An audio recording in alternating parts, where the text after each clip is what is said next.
You know, leave it up to JP for always rubbing in a little dirt in the wound, a little salt. I mean, like, I'll put it this way: I had to try to fix like 4 different things that happened right there. There was an update to my streaming software, and it just ruined everything. And the other half, I couldn't even see anything. Literally, my streaming software went completely blank, so I had to reset everything. Okay, everybody, we good with it? Now all my other stuff isn't working, so can we just do this? Hey, oh my god! My face is mad giant in the small screens. You know what? You know what? I don't care anymore. We're just gonna do it that way. What's going on, everybody? Oh god, it's even worse. Oh god, it's even worse. Oh, okay. You know what? Not a problem. Not a problem. Not a problem that I had to reset my computer and I forgot to start Steam back up and I don't have the game on. Oh! Welcome, Chmac12. Jaco, shut up! Shut up, Jaco! You know what? Hold on. You can be right there. Jaco, you freaking raccoon. You know what? Anyway. What's going on, everybody? It's your boy Shanghai20 at YouTube.com. Also, I simultaneously broadcast on Twitch. Because I love to do it, and I love to entertain everyone, and I'm also a games weirdo. You know what? I told myself I wasn't going to do that anymore. Anyway, we're going to get into a little... I mean, I guess I shouldn't make them better the better, how would I say it? The better inflection on the letters in your name. It should be said all together. It shouldn't be JPS Mac. It should be just Mac, I guess. Iron Spolk, what's going on, bro? Joy Riding Hernandez, what's going on, my dude? Hey, what's going on, everyone? Thank you so much for coming by. We're getting... Oh my god, you know what? And I just realized that it still got like the background music playing because I am a professional. There we go. Anyway, we're getting into some of this. I don't know. Does anybody know any goddamn Warframe lore? Can somebody tell me Warframe lore? Because I don't know. I was pointing out plainly today that I have no idea what like the lore of this game is. All I know is that I'm a shooty bang bang person that can like run and jump at very high speeds while shooting and having magical powers. What that has to do with anything, I do not know. But you know what? We're gonna get into it. If you guys have played Warframe before, definitely let me know or understand what this is all about. Because everyone kind of looks at me like, oh, we don't want to ruin the story for you. And I'm like, what story? Tell me the story! Tell me a story! I'd like to know! Because I'm not gonna sit there and knock the game. Because the gameplay is fun. Graphically, looks amazing. The enemy is at our doorstep. But they never explain anything. Defend our equipment until reinforcements arrive. They never explain anything. Like, oh, what are we doing in this game? What's the purpose of this? Like, all I know is that when we got to a certain point, like, they were like, you know, somebody, I guess, revived us from the... Oh, God. You know what? What am I doing?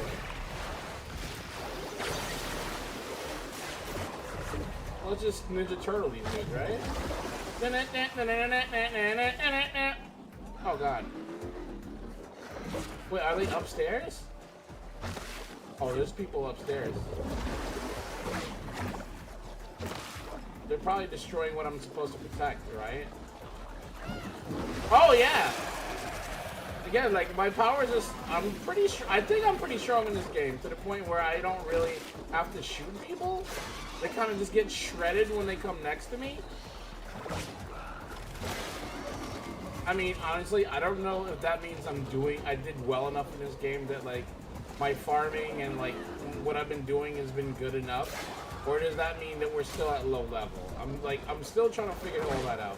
Wait, where are you going? Should I go down there? I'm gonna go down there.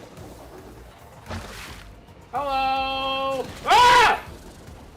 Incoming at break. Oh, okay, there's people all over the place. Fantastic.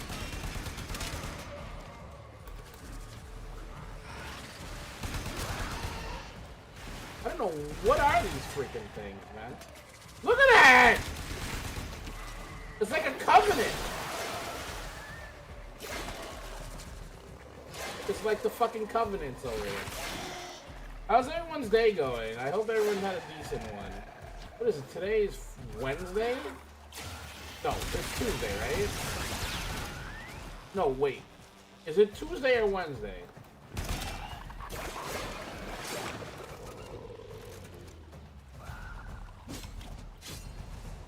Wait, where? I don't know, man. They seem to like just blend together for me, honestly. I try to like think of like things that I have to do. Wait, is there a person in there? Oh shit! Oh well, I guess I don't even have to pay attention. What is a person doing in there? What is that? What the fuck? Who's that?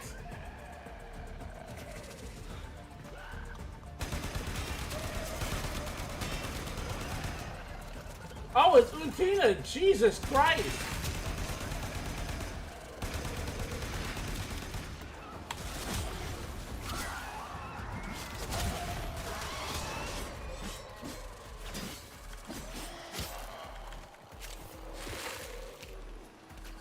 I was not aware that people could just join. Wait, where do I switch weapons? Reinforcements available. Do you choose to leave now or continue fighting? I mean, what? Continue to defend. You will be rewarded for your bravery. Reward my bravery, yes.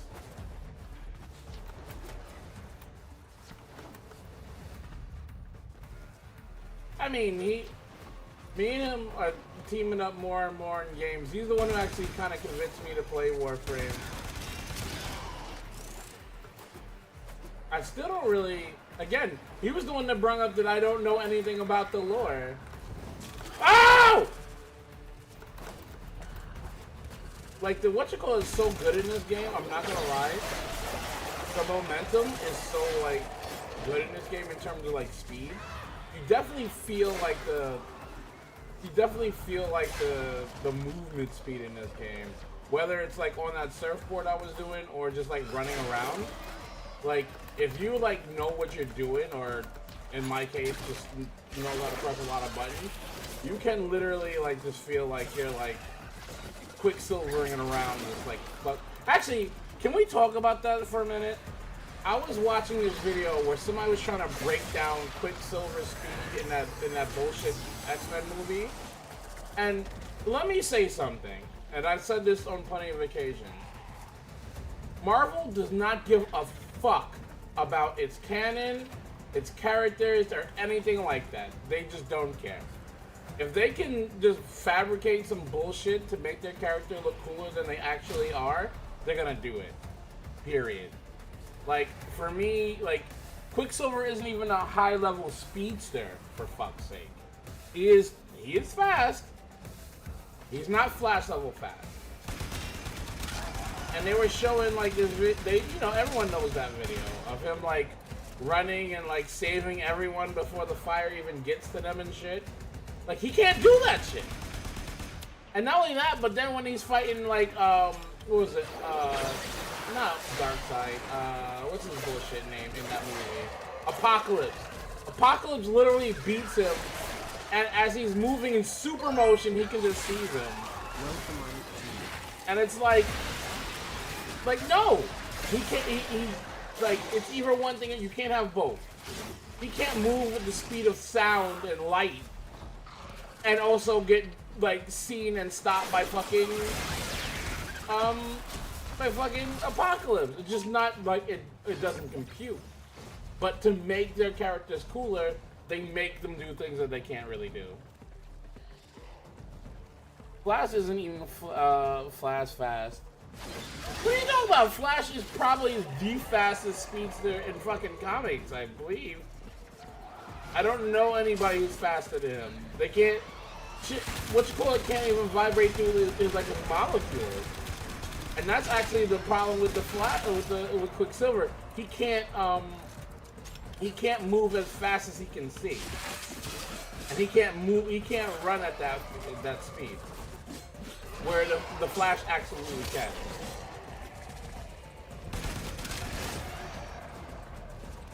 Like if he can't, like if the Flash was running at Mach speed and saw a wall, he could literally stop on a dime to get that to not hit the wall. Whoa, what the fuck was that?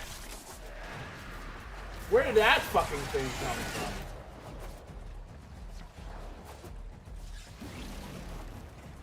Extraction is ready. Unless you can handle more of the enemy. Flash is a bullshit hero? We're done here. The extraction team will take over from here. Time to evacuate. He sure is in his comics.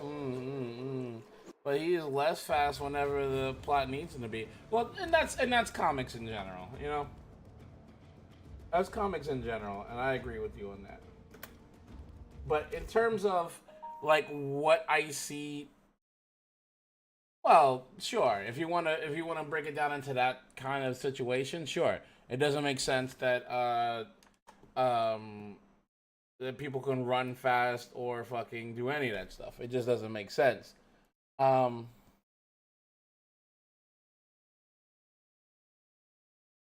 Force is your favorite?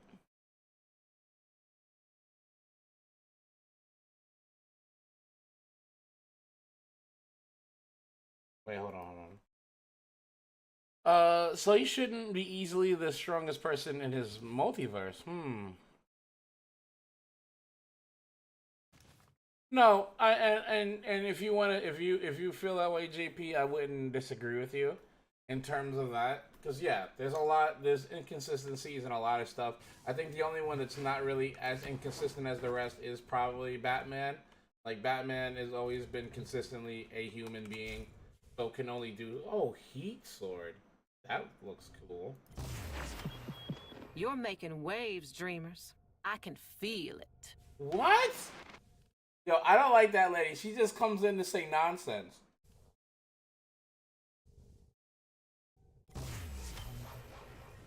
Can I make this? You sure want to build it? Wait, I thought I made this already. The Gorgon? Didn't I make it? No, I guess not. Yeah, make that bitch.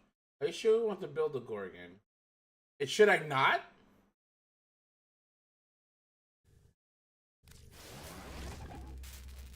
Yeah, flash slips on ice, yeah. I mean, let me put it this way. There's been plenty of other heroes, other people that have done stuff against the Flash that probably shouldn't have. There's a point where, which I thought honestly was clever, is that like Slade had set up mines on the floor and had the Flash trying to run at him. And as he's running, Slade blew up the explosions, forcing Flash to take a certain pattern to the point where he stabs the Flash in his fucking calf muscle with a sword because he knew where he was going to be. Now, I mean, let's put it this way. Slade has some precognition, so he knows some stuff, like, prior to what's going to happen. But it's still, like, it's still pushing it. There's almost no reason not to make things. Okay, cool. So there's definitely things that push it, but I feel honestly for me, and this might just be a me thing, But I feel that overall, like, oh, I didn't even know I had this. It's a hammer? Holy shit! Can I just? What is that? That is like the most. It looks like an ice pack. Nah, we're gonna have to go for the heat sword. Yeah, look at that shit, baby. That looks kind of gangsta. That looks kind of gangsta. Let's heat sword it. Oh, and we could put stuff to it. Okay.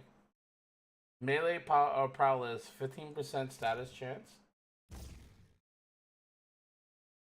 True punishment. Add additional combo count. Oh, get some toxicity. Molten impact.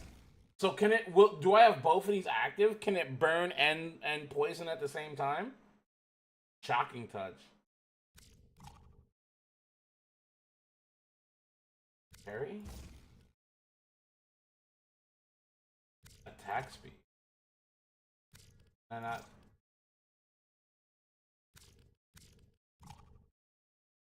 not enough capable. Okay. So stance. So these are stance thingies. Okay. With spinning lunge. That sounds. Damage to grinder. Reach. Who doesn't like reach? Critical damage. Can't do it. 20%. Ooh, that sounds like better than this. Actually, no. We'll keep that. We'll get rid of the reach, and then we'll put melee damage. Yeah, that sounds cool. So I guess that's all we can really do. That's fine. Hey, Cube, what's going on? You might have to sell old things though, but your created table can hold as many items as you can make. It does a new element. Okay, gas, which is an AOE dot when it procs. Okay, compared to heat, which is a dot that lowers armor, and toxin, which is a dot that ignores shield. So I can have both of them. I'm gonna come, motherfucker. Wait, is this my board? My surfboard? Does it have different... There's different things to it? I can even change the colors? Oh, that's kind of cool. When you have two mods, they... Welcome to Sweeged. Sweeged. Oh my god, it does the best. It does the best. I love Jaco. He's so good. He gets every name just perfect. JJ, what's going on, my dude? We still can't get the Arcwing shit. We're on Mercury,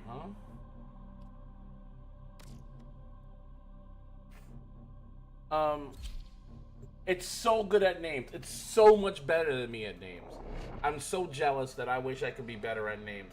But, like I was saying before, the thing I have that I'm not a fan of Marvel of is that they have things, right? They have characters, they have plots, they have storylines, they have things that they can like have.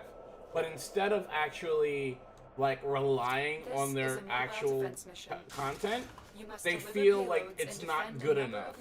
And then they go, well, this character was a joke character, but now he's like the strongest character there ever was. And it's like they understand that no one buys their characters, and then after a while they're like, to make them be able to be bought or to make everyone think that they're cool, we will fucking just make them cooler than they actually are. And for me, that's fine, but it also means that they don't have any kind of faith in their own creation. And I find that to be just kind of trash. And then not only do they do that, but then they go retroactively change it. So like if your character was trash, and then you redid the character in the movie that you had them in, then when you go look at them in the comic books now, it's like, oh no, these people were always like the strongest person alive. And I was like, what? No? And that always got to me. they don't have faith in their own creations. Like, DC has weird characters, okay? DC has just weird characters. And when you have a weird character, they don't go, oh, well, this character is, you know, in reality, he's really, like, Stay focused. like the There's a heavy craziest unit approaching. person alive. It's like, no, he's just Still this working weird on it. character. Continue to defend. But in Marvel, they don't do that. It's like, no, like, this character is weird and kind of a jokey character, but no, in reality, they're just the strongest person. Like, honestly, one character is like that is Squirrel Girl. Squirrel Girl was a joke character. And then they went, how do we make this character cool? Because no one thinks this character is cool, and we need this character to be cool. Oh yeah, let him be every strongest character in the entire universe with Squirrel.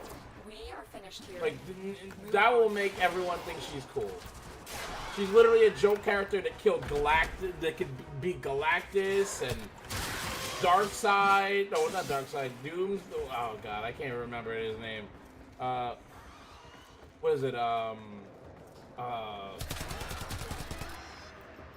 Darkseid. I keep saying the wrong name. Heavy infestation ahead.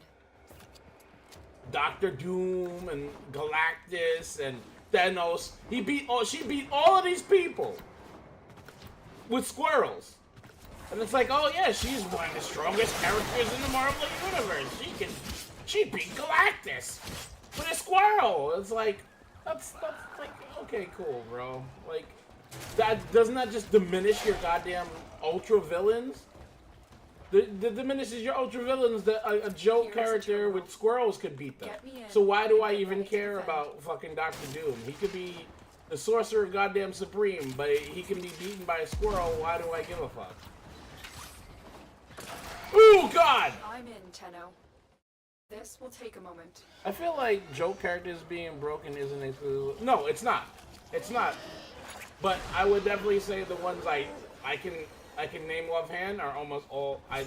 Is it me? This stuff is just making me itch. Like, I'm literally itching myself looking at all this shit. Let's leave. I don't want to see this anymore. I'm trying to think what joke character in DC that they let do all this kind of crazy shit. Still working on it. Continue to defend. Like, generally, and I'm open for somebody to tell me.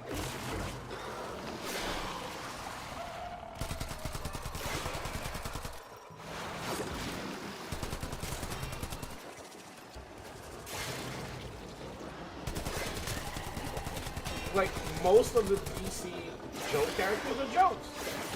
They might have interesting plot lines sometimes, but like, no, Plastic Man's not a joke. Plastic Man never was a joke. Keep moving. Plastic Man is actually legitimately one of the craziest characters in Marvel. That's why he's in the Justice League.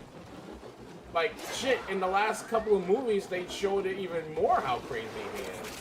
Because he's not just like, he can literally, I forgot which one it was, which event that he was in, that literally he could literally withstand the vacuum of space, withstand like, Prepare to defend.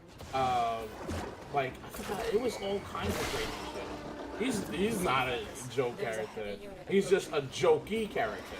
Okay, a joke character is Booster Gold. I'm in, Tenno. Booster Gold is definitely a jokey character. Booster Gold was made to be like a character that everyone thought was like a good hero, but literally he's just from the future and he stole future tech and he knows about the future, so he pretended to be able to solve things when he really couldn't.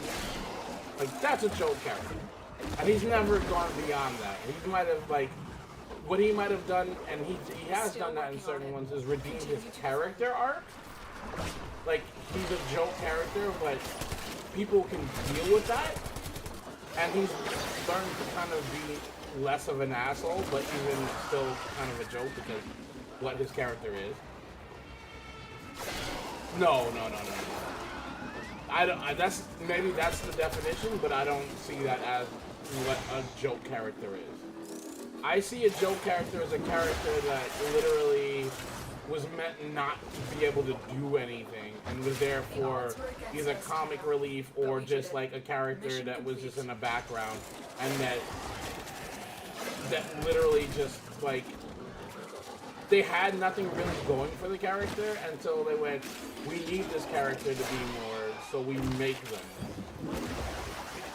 Plastic Man always has been a character because like he was a character, he was a criminal that literally Batman reformed and like kind of like helped get out of what he was doing to the point where he's in the Justice League now. His character is actually an important character in like how like Batman helps reform people, or Batman can show people a different side of themselves to the point where they kind of change their ways. Batman's done that to people like, you know, Catwoman and again Plastic Man. Shit, there's a couple. I don't know. I don't really like. I don't play these types of games. I feel like joke characters being broken. Was Plastic Man originally a joke? No, I don't believe he was originally a joke. He was a kind of like a tale of like redemption. He was a redemption. It was a redemption character because he was a criminal. Batman stopped him, but after his partners in crime basically left him to die, they were stealing something. He fell into a fucking vat of chemicals. Batman saved him. He was trying to be a criminal with those powers, and Batman kind of like showed him there was a better way, and that kind of reformed him. So it wasn't really a joke. It was more like a tale of bad to good.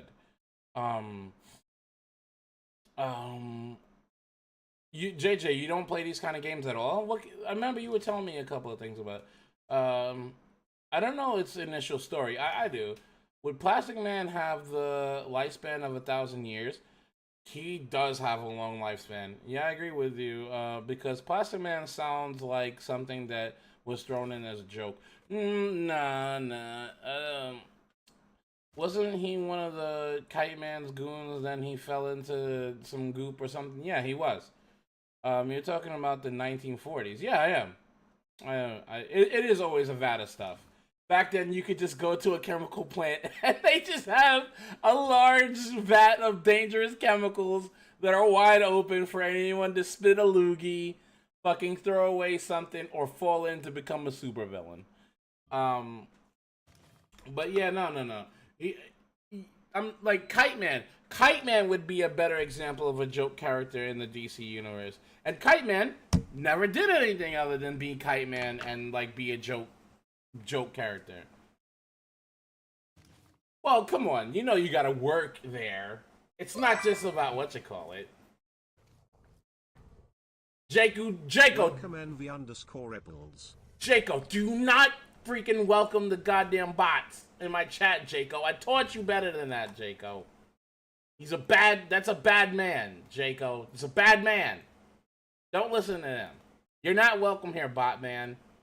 Get the fuck out of here. Because it sounds like Plastic Man is a hero, reading summaries. Yeah, he's a hero now. He didn't start out a hero. He wasn't initially a hero.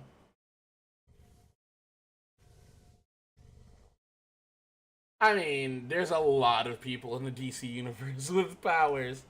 Joker got his powers from it. Plastic Man and Wobble Winks? I don't know about that. I don't think I would do it. Because what if you get a dumb power? If you get a dumb power, then what's gonna happen? You're gonna be like Weasel Kid or something.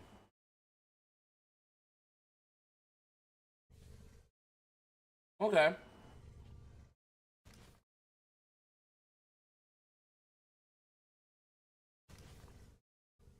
What's Joker's powers? Nothing. He's not. He's just insane. Well, he's how could I say it? He's criminally insane. So he's not to the point where he's like peeing in his pants, but it makes him lack empathy and like he has the capacity for a lot of bad shit. And honestly, to tell you the truth, it's a mixture of like where the Joker himself, where he is, Gotham City, and it's always like kind of a symptom of the city. Like in a real city, like Joker couldn't really be doing this kind of stuff because like they'd lock him up or they'd kill him or some shit like that. But the way Gotham is very corrupt. There's also like a bad legal system, so like that's why like he always kind of gets away with a lot of horrible shit. At what point do you just put down Joker? Like, stop arresting him, please. Where's that's honestly that's the story of Under the Red Hood, which is an amazing. If you guys haven't seen Under the Red Hood, oh my god, it's such an amazing, amazing, amazing, amazing, amazing story. The cartoon was good. The voice of the Red Hood was actually voiced by Jensen Ackles, the guy who plays, I guess, Soldier Boy in The Boys, or I know him only as Dean Winchester from one of my favorite shows of all time, Supernatural. Which, to tell you the truth, when I get my editing chops up, I'm literally doing seasons. We're gonna do season breakdowns of Supernatural. I love that show. I've loved that show since I watched it. And it's just an amazing show. A lot of people now don't really know anything about it, but it's just amazing. So I definitely want to do that. But Under the Red Hood basically shows the story of the second Robin. The second Robin's name is Jason Todd. Jason Todd was kind of the Robin. Well, that's cool, because basically the story is Jason Todd was the second Robin. He was known because he was a kind of like a bad kid. Batman first met Jason Todd while he was trying to steal the hubcaps off of the Batmobile. Literally, Batman was doing another thing. He was fighting the criminal, and when he got back to the Batmobile, the Batmobile was up on fucking bricks, and they were missing tires, and Jason Todd was taking them off.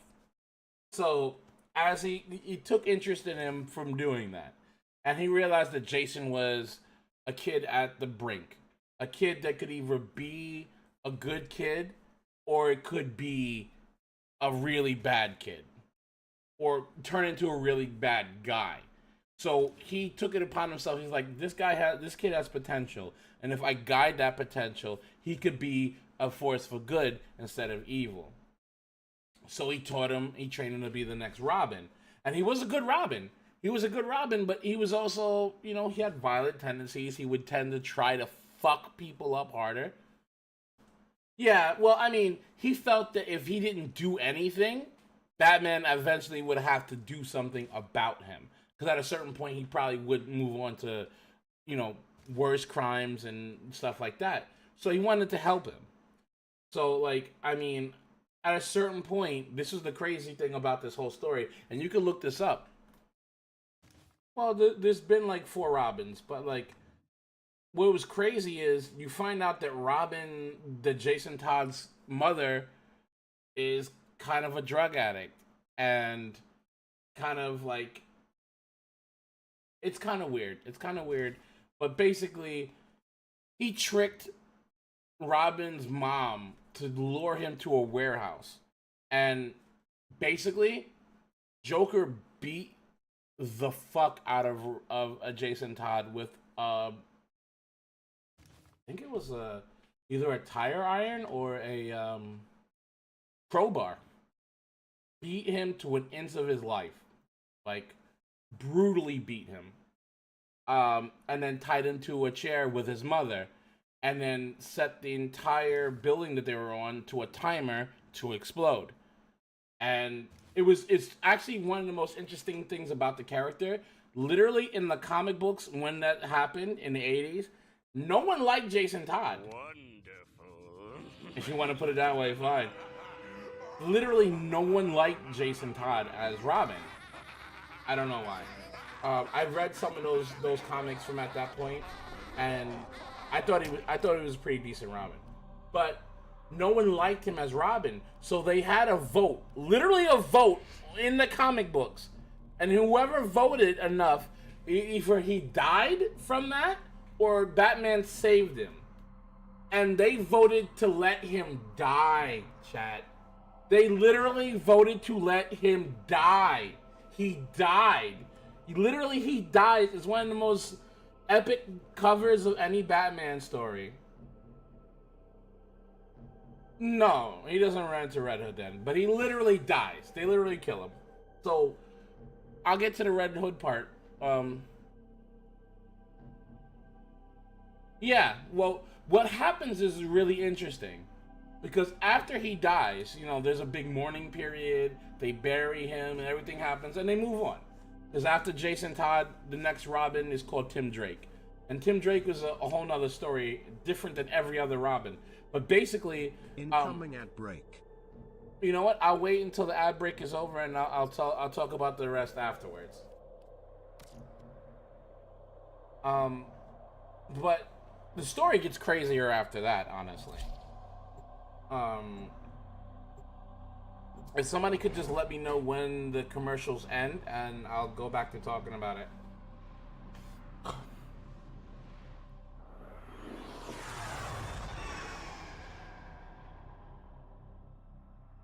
I'm hungry.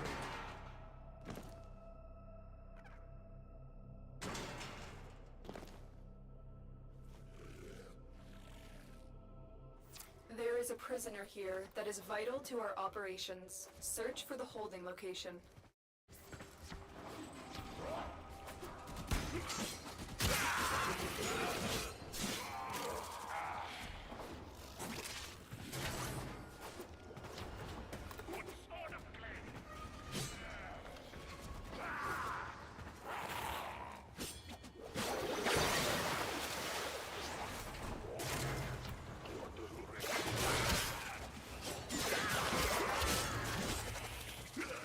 There's no telling what the captors are doing to our rescue target. You need to find the holding cell immediately.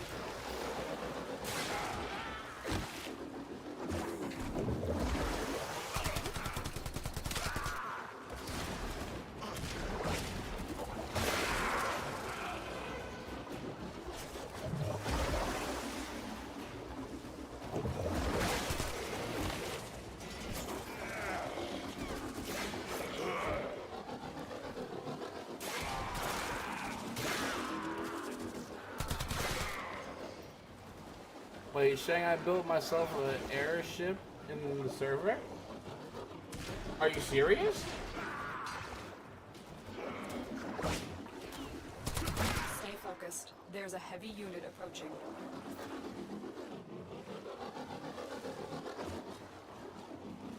What? Does it fly and everything? Or did you like build like a thing in the sky? That sounds very, very badass.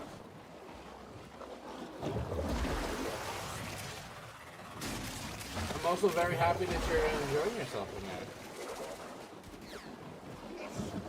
That's very cool, man. I'm happy you're enjoying yourself, honestly.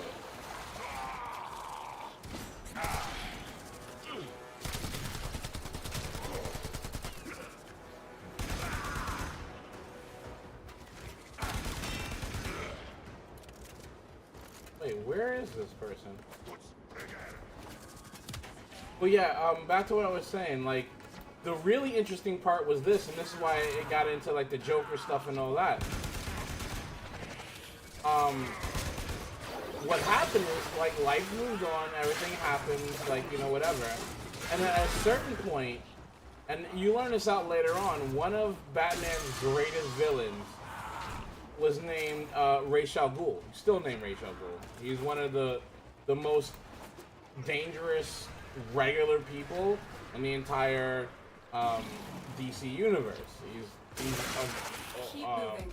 He's in control of like a huge terrorist organization. Has a lot of people involved in it and stuff like that. Like they're pretty dangerous. You thought who was a girl?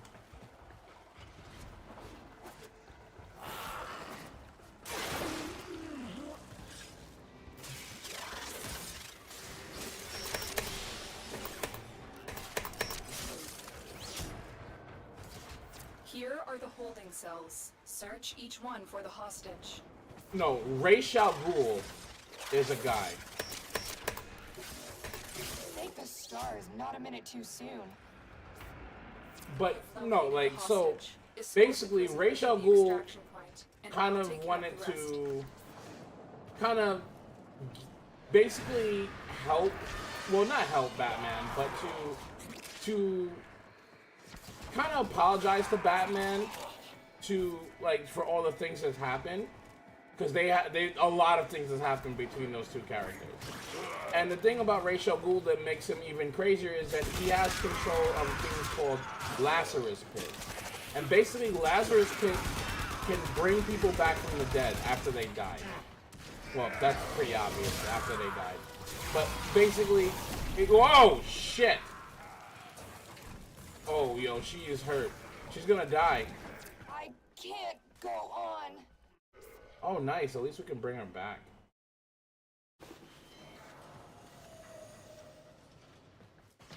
He didn't turn so much good, but he never he looked at Batman as an opponent and not as his enemy. And that was another thing that was pretty unique about Ra's al Ghul. He would always, like, even in the Batman animated series, you can go look up all the scenes between Ra's al Ghul and Batman. They're adversarial, but they're not. He doesn't look at him as an enemy. And I'm talking about in terms of Ra's al Ghul to Batman. Batman definitely knows how dangerous Ra's al Ghul is and how he's killed so many people. He's an eco-terrorist, but he also doesn't lie, and he's also kind of honorable. And it's weird to say that, but like he won't, like, he basically is, like, you know, almost like a gentleman kind of. So he doesn't cross certain points. He doesn't cross certain lines. He doesn't do certain things. Escort mission But, like, complete. The basically, hostage is safe he now. brought Let's get out of here. Jason Todd back to life. But what you learn is that the Lazarus Pits fuck with your mind more than anything. So if you don't have a stable mind, you come back fucking wrong. And basically, Jason comes back fucked up. And when he finally comes back to Gotham, because that's the first thing he does when he actually breaks out, almost a Pet Sematary situation. But what he does when he finally breaks out, he comes back to Gotham, and then he the first thing he saw when he came back to Gotham was a newspaper saying that Joker has killed more people again, and Batman stopped him. So at that point, he fucking loses it, because he figured if he died, if the Joker literally killed him, that Batman would avenge his death, would actually stop the Joker. Like, finally. He wouldn't have just let him kill him and just put him back in jail, and that was that. He felt that Batman, at that point, wouldn't do that. But he did. So then Jason Todd was basically like, fuck that, man. Fuck that. You should have killed him because he killed me. You should have killed him and stopped him from doing any of that to anybody else. So what he did is take on the persona of the Red Hood. And what he did basically was one of the dopest things I've seen in a long time up to that point. He literally started to run the gangs through fear and started to fucking kill their top leaders. So he'd go to all the top gangs, kill their leaders, say, you work for me now, and you only get to sell drugs to these people. If I see you selling to kids or to innocent people, you're fucking dead. And what they started to notice is in the crime statistics, even Batman started to notice in the crime statistics, it was working. Crime was down. Violent crime was down in Gotham because all the criminals were afraid of Red Hood. Who did Red Hood kill? Like, did he kill any one important people? He killed Black Mask, which was one of the biggest kingpins in Gotham. Killed Black Mask. He killed a couple of people, but so that was kind of like the whole story. And it was like a story like Batman's like, who is this person? And there's this back and forth because the Red Hood had all of Batman's training. He knew how to do everything that Batman did. He did stuff that like no one would really know. It was there was an interesting thing when they were fighting and Batman was, he has the grapple hook. Batman was grapple hooking towards the Red Hood in the fight. And the Red Hood broke his cable for the grapple hook and almost made him fall to his death. And the thing is, no one has ever done that before. Now has no one ever done that before, but in a certain way that actually can let that cable snap. Because it's not a normal cable. You couldn't just break it. You have to break it at a certain point and in a certain way, and you need to have certain weapons to do that. And he did. So it's like Batman kept picking up on these little clues, like, how does this person know this? How does this person know this technique that I've only trained certain people in? How does he know this and that? And even at a certain point, you can't. But the thing is, like, you find out like Jason Todd has like a diamond gridded, basically a knife that could break it. But basically, even to a point where he, like, in the fight, like, he literally says, like, Bruce to him. So it's like this whole mind game to, like, who's Jason Todd. It's really cool, Metal, exactly. But there was this whole mind game, who is the Red Hood? How does he know this much intimate nature about Batman and stuff like that? So, like, that was the really cool part. The Red Hood also was Joker at one point, like, in one of the Joker stories. That was the thing. Joker has like 8 origin stories, and one of them is the fact that another vat of chemicals. That's the reason in that story. That's why Joker has a vat of chemicals, is because he was a comedian, and like his wife was sick, and these gangsters made him rob a bank or rob a chemical plant. Yeah, the vat of chemicals TM. They made him rob a chemical plant TM, and he was wearing a red hood, basically a dome mask and a red cape, to conceal his identity. But like the mobsters made him do it, and Batman stops them and knocks the Joker, who is this guy in a red hood, into the chemicals. And that's what, in that story, became the Joker because of that. But I'm never a person that likes an origin story for Joker. I don't think Joker ever needs an origin story. I think it's more interesting when you don't know what a Joker is, you don't know his past. That's why I never watched any of the Joker movies. I never felt like I wanted to see, like, oh, this is the Joker, like, and everyone like felt certain ways about, oh, I can relate to the Joker. You're not supposed to relate to the Joker. He's a bad guy. He's an up and up, a straight out like horrible bad guy. So it's like I didn't like when they try to like, oh, well, he's just misunderstood, or like, no, he's a bad guy. Don't do that. Don't trivialize the horribleness of the Joker. Set off the alarms to start. But The that's like the red. That's the Red Hood origin story, really. Ooh.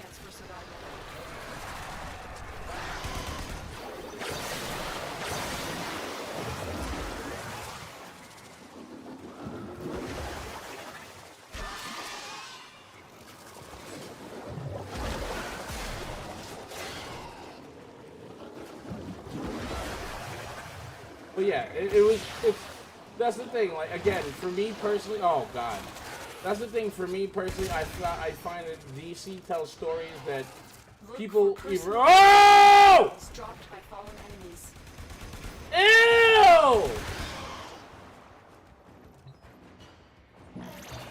For me personally, it feels like DC tells stories, and whether you like it or you don't like it, they're gonna tell the story. They're gonna tell their story. Whereas Marvel goes, we're just gonna tell you a story, and if you don't like it, we can change everything about the story that you don't like so that you'll like it. And for me, I don't like that shit. Like, have your goofy characters, have your other characters, have your powerful characters, have them all. There's enough room to have them all, and if they don't like it, then that's fucking tough.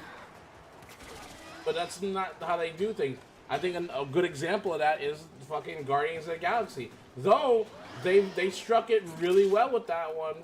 Everyone likes the new Guardians of the Galaxy. Guardians of the Galaxy was never like that. They were never like that. And I mean, like, again, that's fine.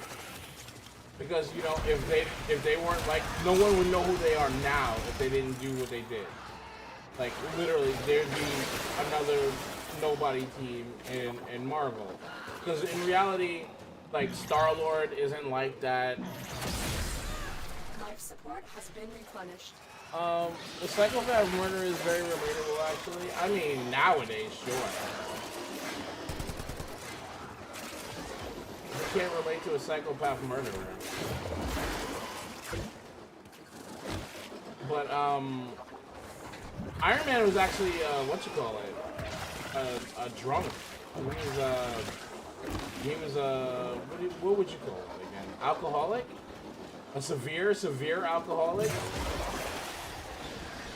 In earlier days, he was totally into the sauce.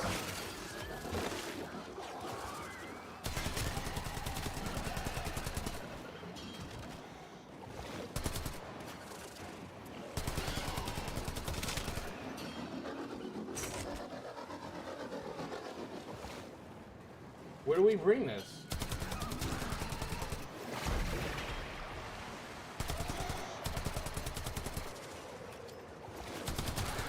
Another life support capsule is now available.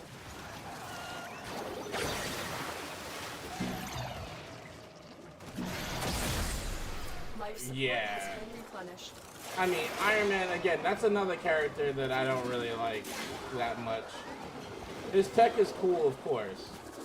There's no denying how cool all his shit is, but also he's Batman without all the relatability and likableness to me personally. And then like the movies made him even worse. Like the original couple of Iron Man movies, well, the original Iron Man movie was really good. I enjoyed that very much. But after that, he just became an unlikable person. That's why I was kind of happy to hear all oh yeah, we're gonna recast the role, or we're gonna, like, that's over with or whatever. And now it's like, we're just gonna make Robert Downey Jr. Dr. Doom. Prepare for life support. What do you guys think of that? Are you guys interested in seeing Robert Downey Jr. as fucking Dr. Doom after he played Iron Man for like literally like 2 decades? How did Iron Man get rich? Selling guns. Selling and manufacturing and what's called guns.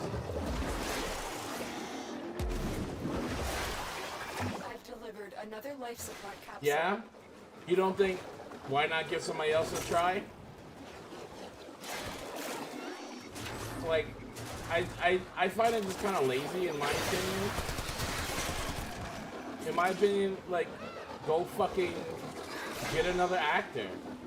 Don't say, oh yeah, he's moving on from Iron Man, so we can just try to get him in another role. Because again, they're afraid they're not gonna make any money back for what they fucking do anymore. Because everyone isn't really feeling the newer Marvel stuff. They're not really making the money like that. So they're like, what if we just make him a different character? Life support activated. Dr. Doom, you know what it is? It's funny. It's funny you say that because, like, for me personally, I find that certain characters, just like in Marvel, in the DC universe, certain characters are everyone's problem. Certain characters are so dangerous, so much of a problem, that they're a problem for everybody. Dr. Doom is that, but he's mainly a Fantastic Four villain. But they've never gotten him right in almost anything other than the cartoons. Every time they put him in a movie, it's been bad. The last time they put him in, he had like liquid skin. It was a complete and utter fucking mess. But Doctor Doom, the real Doctor Doom, is actually one of the coolest characters they have. Doctor Doom is like a Omega level intelligence. So for him, he is what would you say? He has like his suit is like Iron Man's suit except better. And the thing is that his suit is super science and black magic, which on its face sounds cool as shit. Super science and black magic. So it's magical super armor, basically, that Doctor Doom has.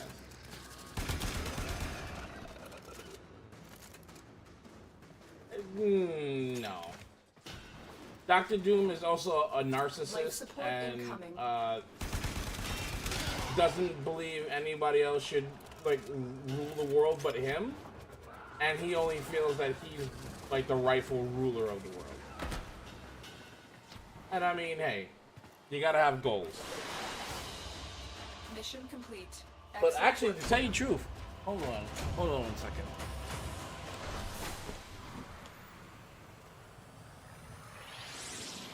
I've delivered another life support capsule. Because I went, like, okay. I'll break down like something real quick.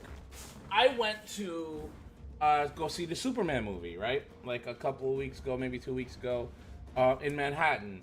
There is a famous, not only famous, but one of the biggest comic book stores in New York, in Manhattan, called Midtown Comics. Very famous, really big comic book store. I mean, good as in good villain, not good as in good guy. Yeah. Doctor Doom is one of the best villains that they have. Yeah, no, in cartoon shows, he's never live action. I don't think he's ever been good. But basically, I went to the comic book store because if you guys can't see behind me, there's a bookshelf right there that I have full of comics. I've been a comic collector. That's one of the tenets. That's one of the 7 tenets of my channel, is that I love comics and I love to talk about comics. But when I went there, there's a new series that's coming out for DC, and they have it for all of them now. But they're called like the Absolute series. This is Absolute Wonder Woman. If you can't tell, it's Wonder Woman on a fucking skeleton Pegasus, right? This shit is dope. This is like a retelling. It's like a different Wonder Woman. This shit is dope. I've been having an amazing time reading it. I haven't finished reading them all. I'm missing 2 issues, but super dope. And it's basically a Wonder Woman. Wonder Woman was stolen by the gods from Themyscira, where, you know, naturally she's born from. Superman characters except Injustice, fucking Injustice. Fucking Justice is pretty consistently good, but he's a bit too broken for me. Well, you know what it is for Superman, and I'll get back to this for a second. The thing is with Superman is, and there's an incredibly great story. The best Superman stories aren't about him beating people up. Yeah, but the thing is, it's from I forgot the guy's name. But there's a way to write Superman stories, because Superman is so powerful that you can't have him just be able to punch everything. Yeah, I'm not a huge fan of morally gray Superman, but it's like good Superman stories are about him not just being able to punch everything. When you can write a good story where it's not like, oh, all he has to do is punch the bad guy and he wins. That's when he becomes a more interesting character, because then it relies on how he is as a person. And I do like Superman the way he is. But like Lex tried to kill him like 50 times just to end him. Yeah, I know, and that's the thing. That's why Lex Luthor is Superman's #1 villain, because you can't punch Lex. You can punch him. He's been in suits and stuff like that, but Lex isn't Superman's physiologically equal to Superman. He's not. He's not. But he's mentally there. That's why he'll do things behind the scenes. He'll do things to... He's like... Lex Luthor's a really bad guy. But Superman can't just punch him to stop his bad things. He has corporate control. He has things that he goes through legal channels for. If he's ever been in space, a space shuttle, it was very easy to kill him. Who? Superman? No, Superman can hold his breath. For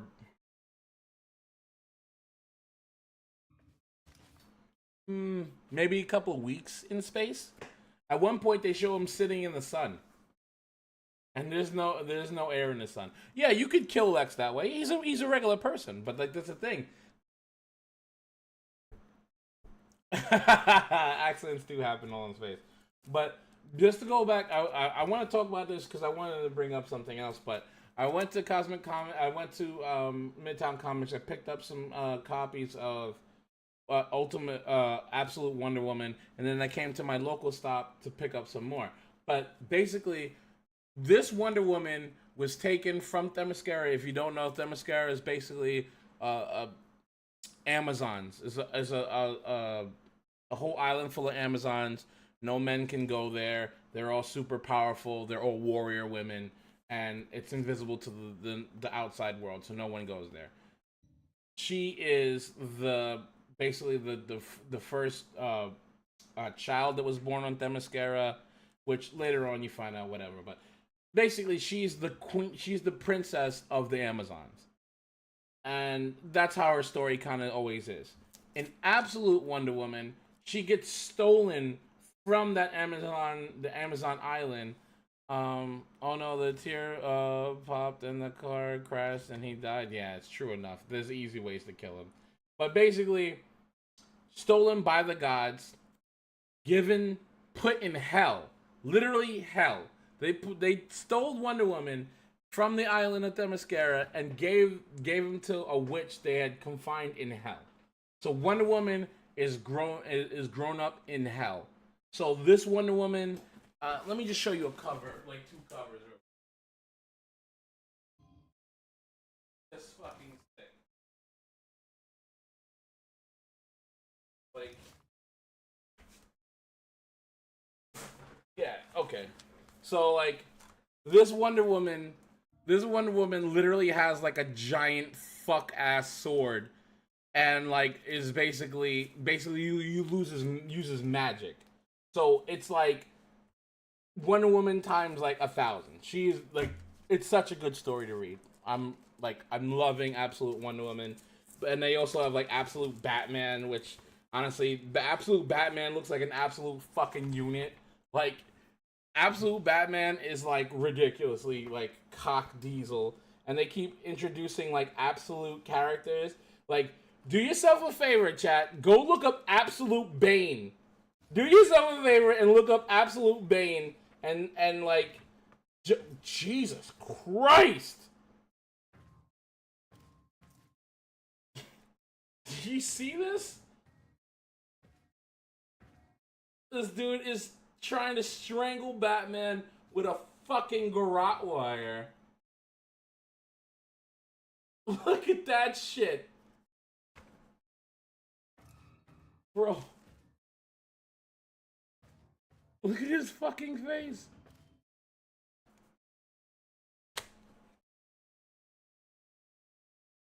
Bro.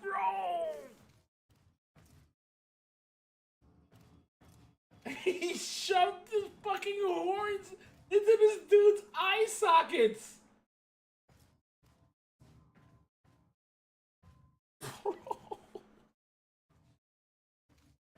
Bro. I haven't even read this. Honestly, there's comics I have that I haven't read because on a rainy day I'll sit down and try to read it. But I I only bring this up to talk about what Doctor Doom things, just for the fact that like I also found out like this Storm is actually like a ridiculous character, and they've been doing a lot of crazy stuff with her. And this whole book is like the first like 8 or 9 comics of like Storm series, and I just read like fucking Doctor Doom fucking like invited her to like some shit, and I just saw the craziest picture of Doom. Like, look at the artwork on that. That looks so good. The artwork on this looks so crazy. Like, so crazy. I was just trying to find that picture of Doom for you.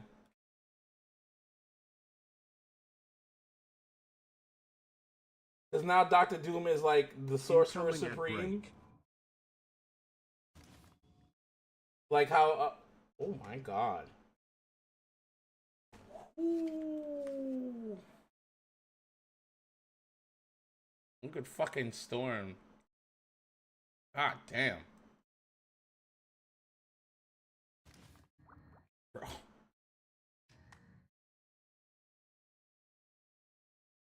Like this book actually, the people who drew this is like fucking amazing. But I wanted to show you a picture of Doom. Yeah, there it is. Look at this dude. Wrong one. Look at this dude. Like Doctor Doom is like one of the most dangerous dudes in Marvel. But I went onto a rant just to tell you about that. But yeah, I mean, the fuck.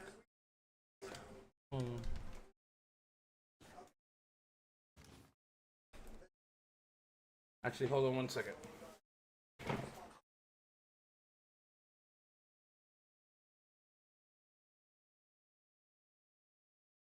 Okay. Sorry about that.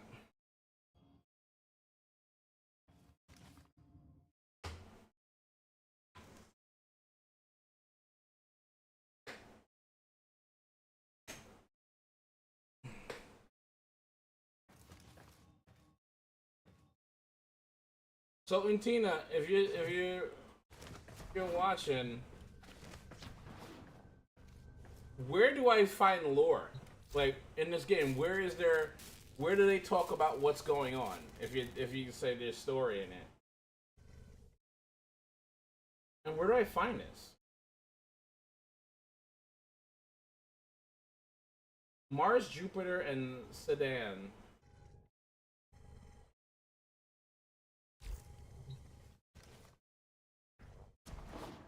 So this quest that actually have like story stuff.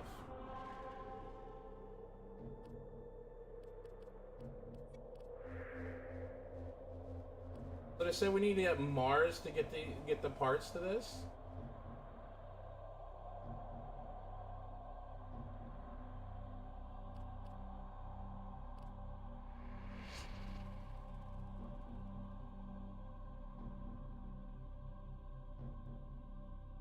You just learned Vox Solaris on Venus, and later there's stuff about you. Arkwing is a quest. The Arkwing is a quest.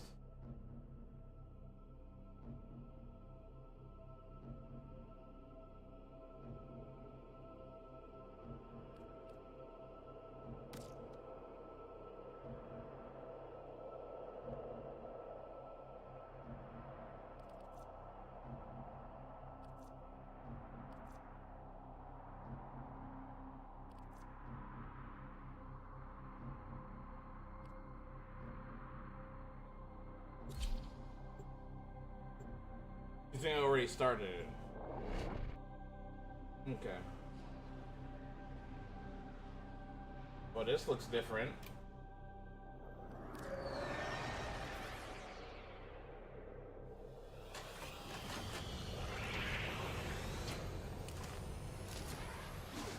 Your mission is to break into enemy data vaults and steal any intelligence files you find.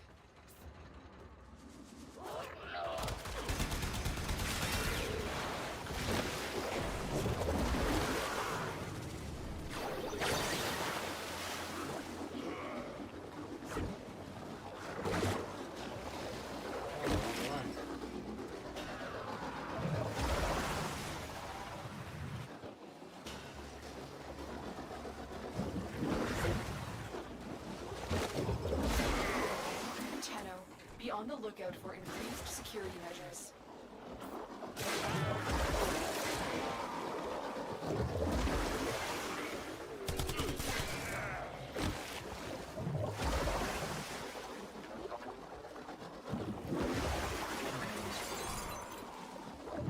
Bro, honestly, we've been debating that. Well, I've been debating it, and Tina's been telling me that there's a story to this. If you trigger the alarms now, the enemy will start destroying data.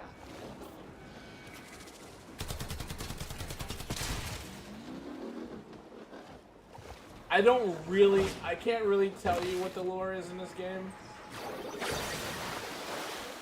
Quite honestly. I just know at some point someone was in danger, and apparently we're some kind of super soldiers that literally, like, that in times of great need can, like, just, like, be summoned and will be able to, like, kick, like, so much ass. And they're called, like, Tennos or whatever. That's all I can really surmise. I don't know, like... Oh, is that Ultra Kill? Isn't Ultra Kill about, like, the, oh, like, some... I can't... Can I go in there?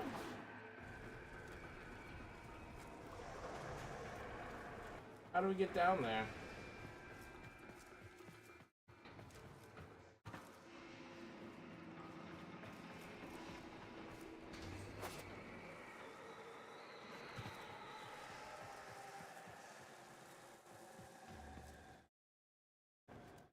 Yeah, what's going on? Your Warframe, are you controlled by a Tenno?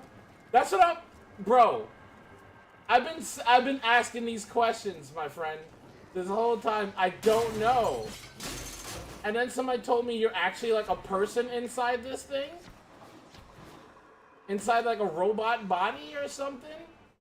And I'm like, I need to know, like, how? Like, how do we get in there?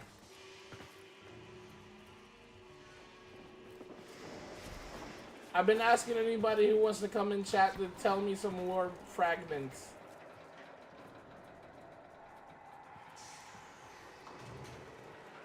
Ultra is a robot that uses blood as fuel.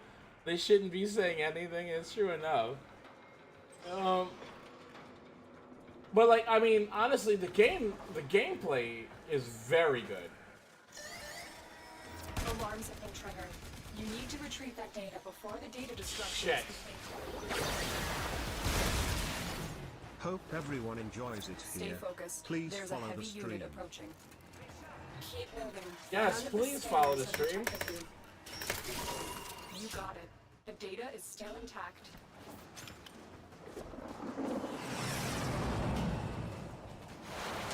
Override established. Security protocols momentarily disabled.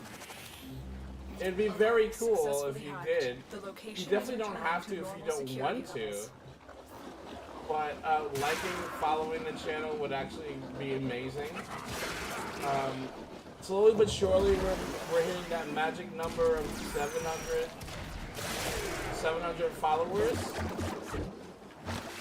on Twitch, and we're getting closer and closer to 2,000 subs on YouTube. And that's all because of the support we're getting from like the channel, from the streams, from the shorts. You guys are awesome. You're nearing Later in the console. game, you'll meet Trigger the alarms now, and they the will start Tenno. destroying the data. Mine controlled by the Tenno. You're playing as Tenno controlling the Warframes. But what's a is Tenno's the person? And if that's the case, like, are you saying that these things are robots?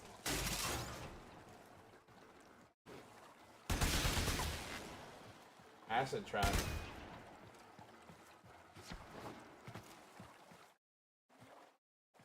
That's just upstairs. Why would you put people in there, like, get VR? I don't know, it's cheaper. Alarms. Data destruction is imminent. Oh, You shit. need to hurry. Did I ruin it? Sorry. Data integrity verified. Retrieval was successful. Did I trip an alarm when I shouldn't have? My bad.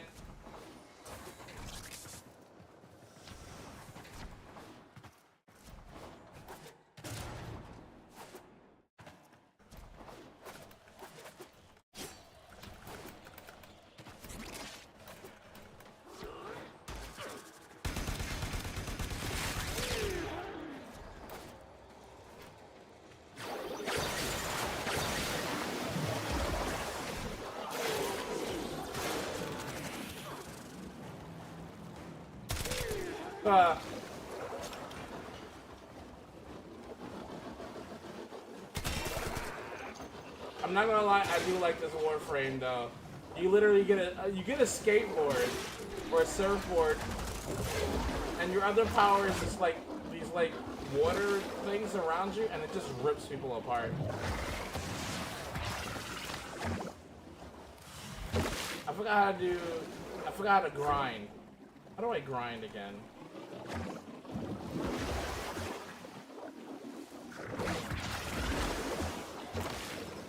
Aqua blades. So basically, my character doesn't even have to really fight. Just kind of like just zips past people and fucking rips them to shreds. You're nearing the console. Trigger Which the I'm alarms wondering, now, and they like, will how start long? destroying the data. How long will it be that way? Like, in terms of like how Stay focused. There's a heavy unit approaching. can I literally just like crouch?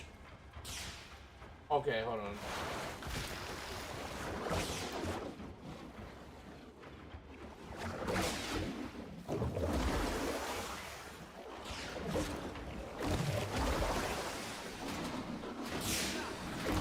Alarms. Oh Data shit. destruction is imminent. You need to hurry. I ruined it. I ruined it.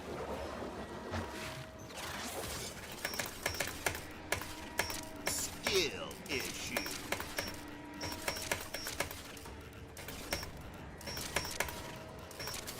Data integrity verified. Retrieval was successful. I blew that. We've set off too many alarms. Eliminate all remaining enemies so that news of our infiltration does not reach high command. Like, look at her face! That's a person's face underneath a mask!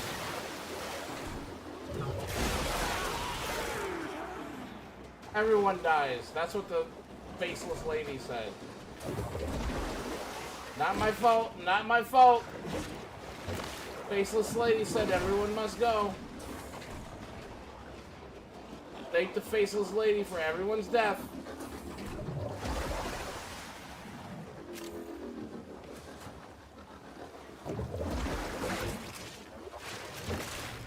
Okay. Yeah, I'm trying to grind.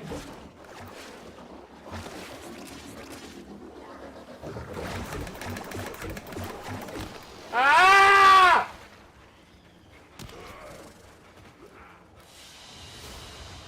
Another job well executed.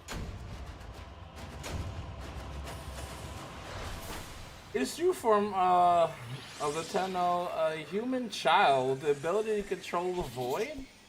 They're not simply a character model, but rather the essence of the player, capable of transforming their consciousness and powers into frames to pilot them.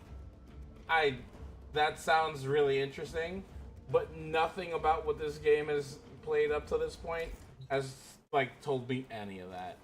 Now, let me put it this way. There's certain games that have lore that just don't show it. Like a great example of that, and I love the game, is fucking Hollow Knight. We played Hollow Knight. I played Hollow Knight. We've gotten 100% Hollow Knight, and I know that like Literally, it's 112%. Ask JP about that. JP's 112% hollow fucking night.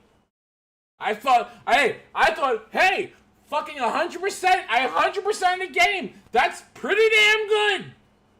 As soon as I got to 100%, everyone in the chat was like, oh, well, you know, there's like 12 more percent you need to get. Who fucking does that? Who fucking makes a game 112%? Who does that? My heart was so full of pride, and then it's just like, oh, well, you know, you got 12% more, and that's like the hardest soul-crushing shit you can do. Only at like 103% or something. In what? In what, Untina? That's the whole point. Cable transferring,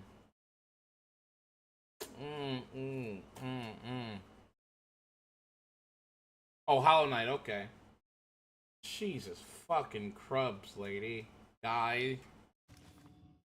Jeepers creepers. And I love Hollow Knight. I enjoyed every minute of Hollow Knight. We literally, you guys can... Welcome, Muttley 316. Muttley? No way, my dude. What are you doing here? Muttley, it's gotta be like a 3, 4 in the morning for you. Because it's, well, no, it's the opposite, isn't it? Because it's literally 2:22 in the morning for me. So 2:22 in the morning for me means it's what for you? You're like 4 hours in front of me or behind me? I can't remember. But, I don't know. For me, this game, like, there must be story, but it just doesn't feel like it to me. What the fuck is that? Oh, okay. That's a decent time.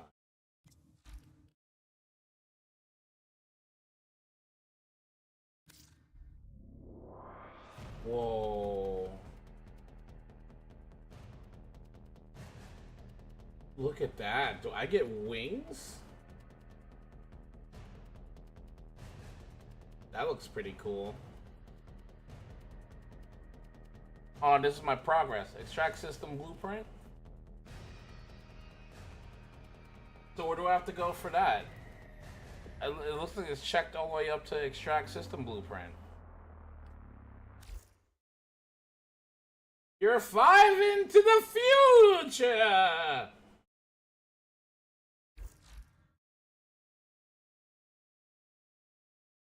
So how do I get to that?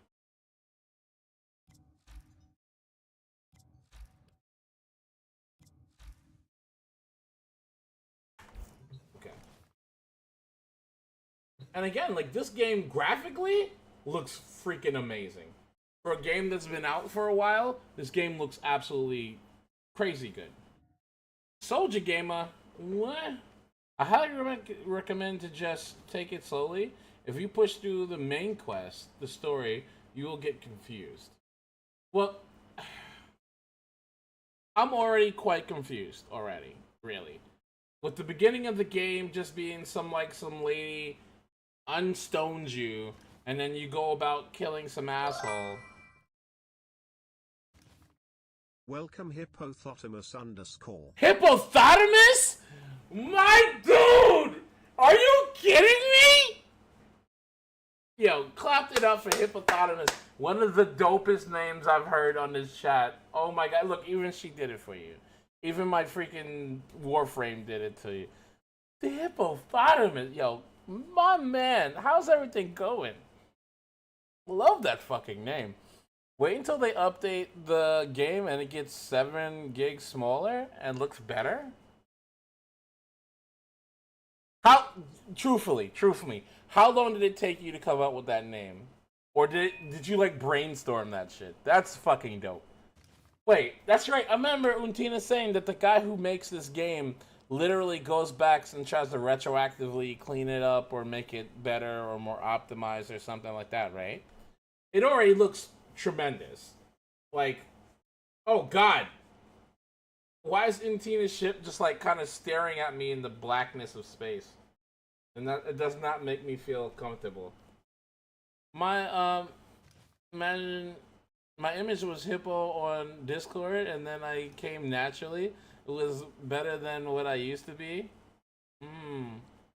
D.E. Steve, yep. D.E. Steve. The last name got banned in video games? Oh, jeez. Well, that's not good. Well, let me say this. Hippopotamus, absolutely, you've won the name of the night. But yeah, like, what I was saying about, like, Hollow Knight and everything is the fact that it just feels like there's nothing... Who have we got on the line? Oh yeah, I don't have a line. What are you saying, lady? Every time I go in here, this lady says something that doesn't make any fucking sense to me. They have a news story addition to Warframe coming soon. The Warframe company is a digital, okay. Till then. But what am I supposed to do to get to this thing we're trying to do? To the wings or whatever the hell that was. We're on Venus now. I thought we had to do like Mars or something. Arcwing. You must possess an Arcwing and have completed the Arcwing quest to play this. Where do I go? Where do I go? This mission has been like a mission for like forever. Where do I go for this? We have Mars open, we have Earth open, we have Venus open, and I think we have Mercury open. Like, where is the Arcwing stuff? I don't know. And I mean, like, that's the thing I was trying to say with the whole thing with Hollow Knight. Hollow Knight has a story, but it's hidden behind visual cues. Yeah, but where is that? I don't see any missions say attract. Wait, here? No, don't tell me it was just doing that. Oh, fuck me.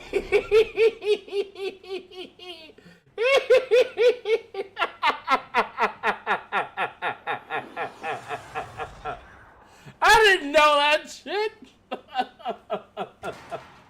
Oh no. I'm new at this game, I'm sorry. I don't know nothing. Wait, Untino, what character are you playing? What the fuck? Has led us to this location. Skill Defend the issue. extractor. Shut up! Find an Arcwing part blueprint.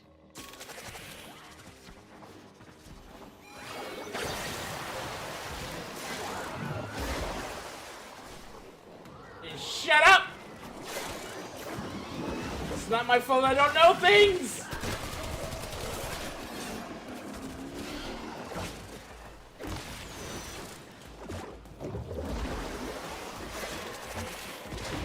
Ah!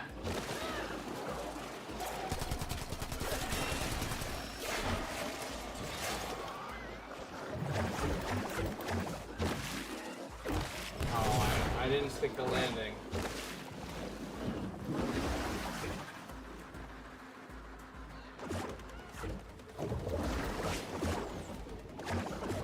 Shit. Excavator is ready to go. Use fuel cells to keep it powered while protecting it from enemy fire. Wow. I forgot I even had that ability.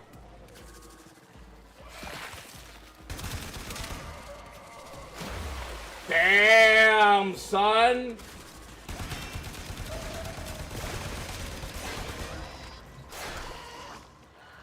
I'll be taking that, thank you!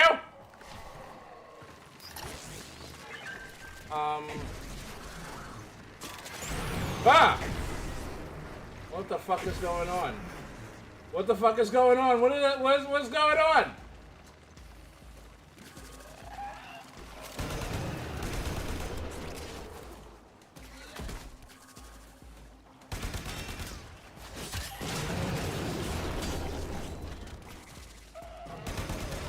The scanner has picked up a target. Go to the dig site.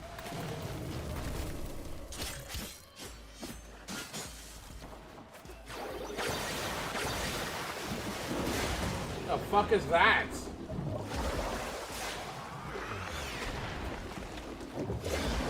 Excavator deployed. Protect the unit while it extracts the artifact. Wait. And this is all I needed to do? Find another cell and bring it to the unpowered excavator. This excavator is fully powered. Additional fuel cells will be used to restore its shields.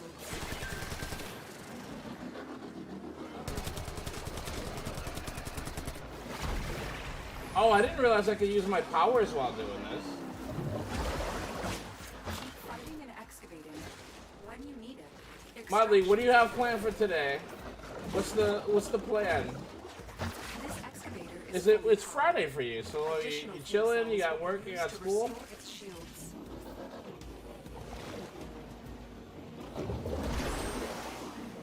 Fuck that. We go right through it. Are we done?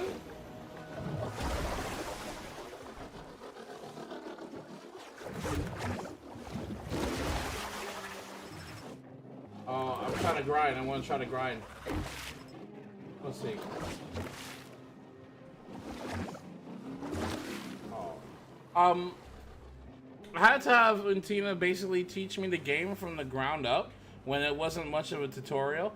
I mean, that's what he's basically doing for me. Hey man, the new user experience has gotten a lot better. Wow, really? I got to wait around now. Get to wait around now today. Got fiber coming. Is that some British slang I don't know about? Fiber, like fiber cereal? Like you got like brand?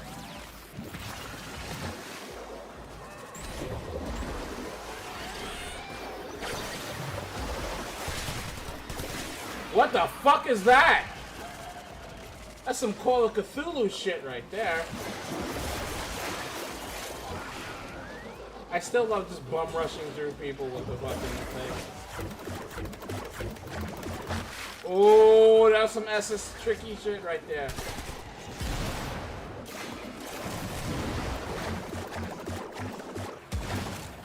Oh shit. I could probably make it up there, right? Let's try this.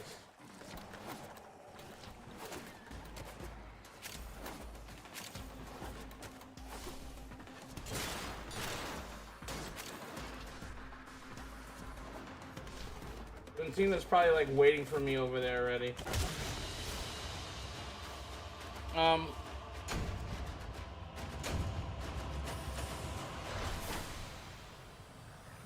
Oh, fiber optics. Okay, I get you.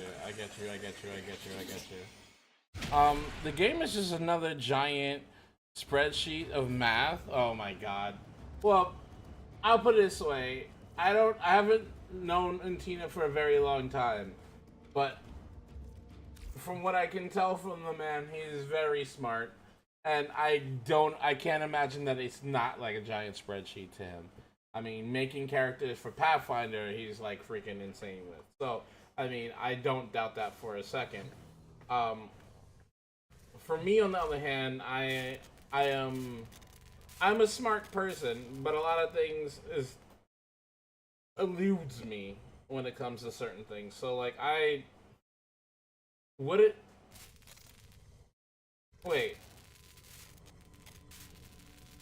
So we have to make this.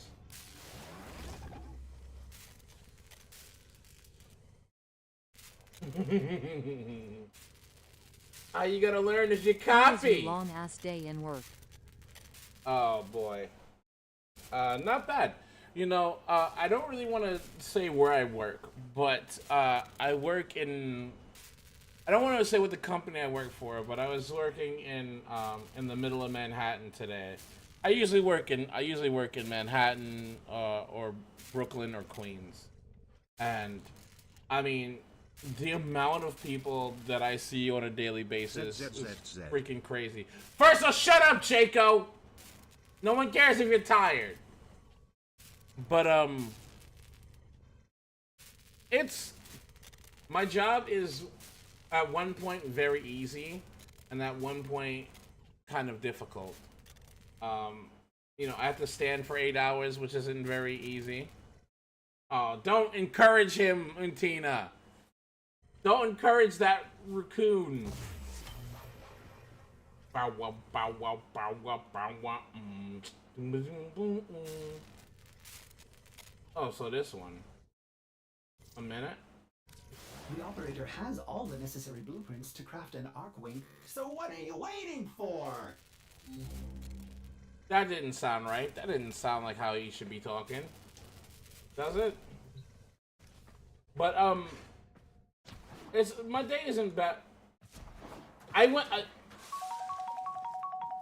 It's delicious, Others Umptina. cannot remember, but there does seem to be a relationship between your warframes and the infestation. I would be careful in here, operator. Domesticated or not, Ordis does not trust this thing. Incoming at break. What the fuck is this?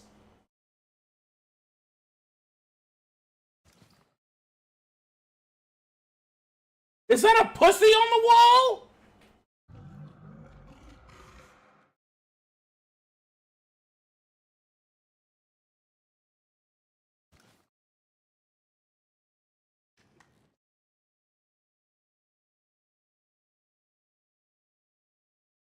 My spaceship looked really clean until this happened.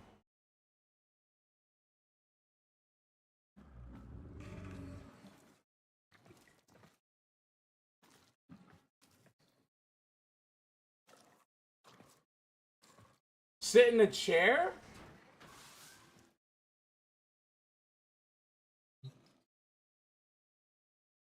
Operator, no! Have you lost your mind?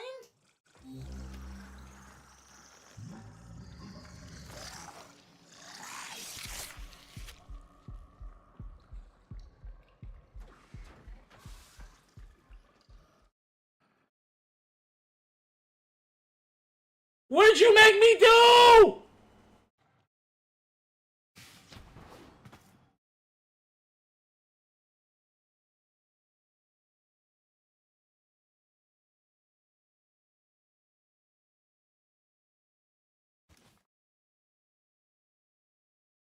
What did that? What? No, no.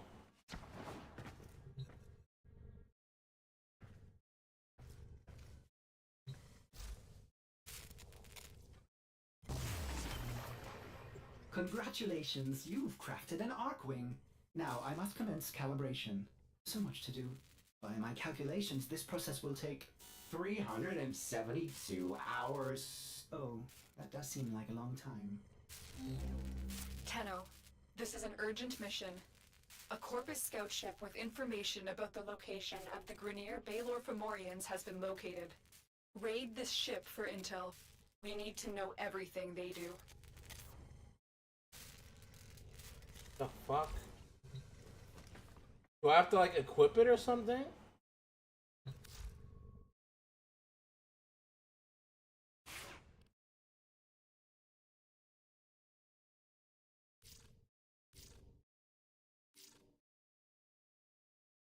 The fuck?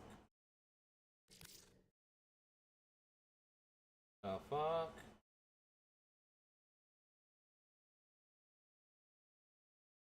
The fuck is it? It's like, did I basically just get wings? What? Do I have like a fucking sword?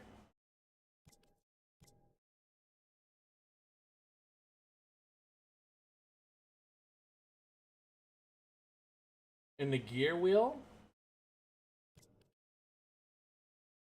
Here. Right?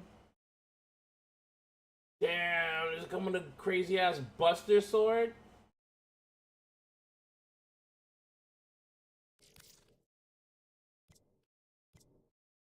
What? It's like a giant fucking hammer.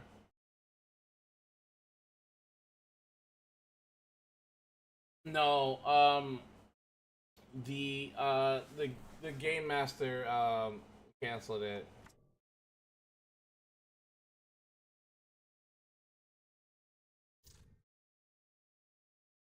Yeah, they just showed my fucking spine and shit.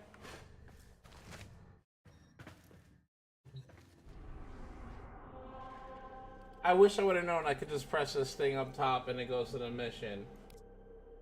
That would have been so much easier for me. I wish I knew that. I wish I knew. Oh, I'm so stupid.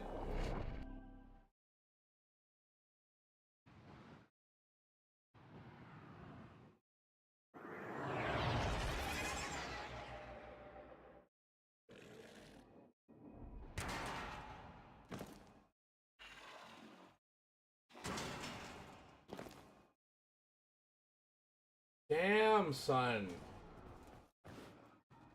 Wait. Tensions between the Grenier and Corpus are Oh. boiling over. You're here to find out what the Corpus know.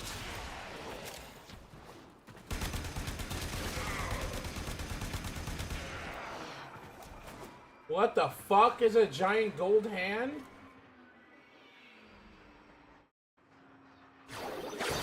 That's on some Illuminati shit right there.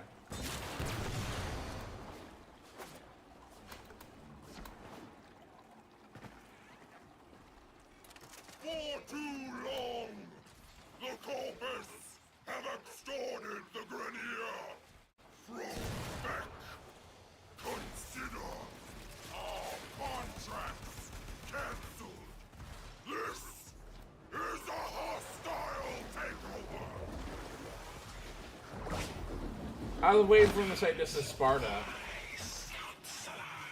I was hoping the Tenno had taught you a little humility when they destroyed your precious Fomorian fleet.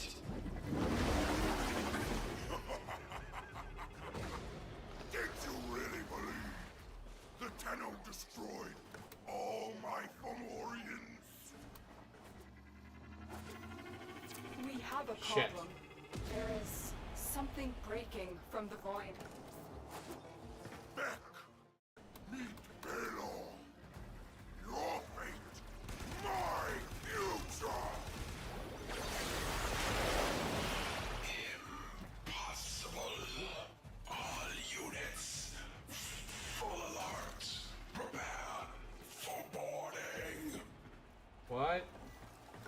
This ship is disintegrating. Aborting mission. Get to extraction. What? Sorry, ship integrity will not permit extraction at this time. Stay focused. There's a heavy unit approaching.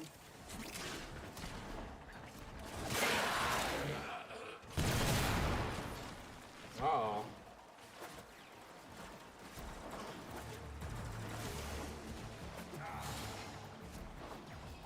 You only have one chance.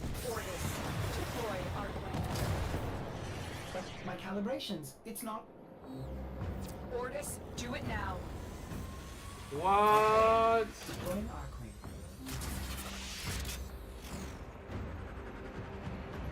Bro. Tenno, What? we need to get to the other side of this debris field where Ordis can see What?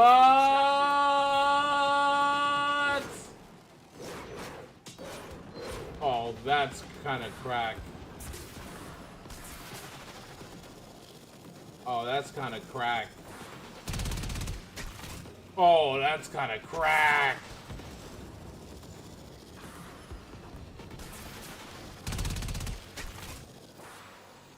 Shift to blink. Whoa! Energy net. You're stuck in here until you take out that Zeppelin. Energy net dissipated. Keep moving.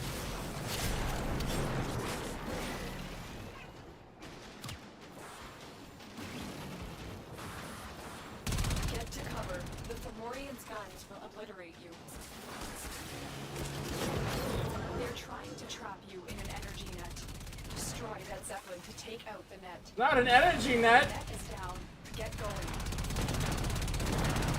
The Fomorians' weapons are designed to destroy capital ships. Don't let them hit your Warframe.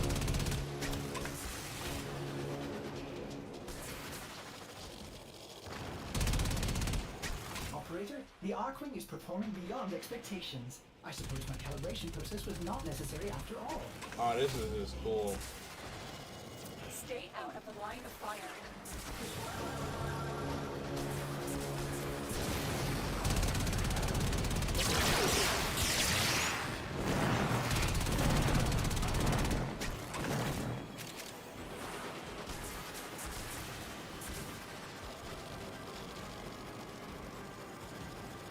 Yo, Untina is just out.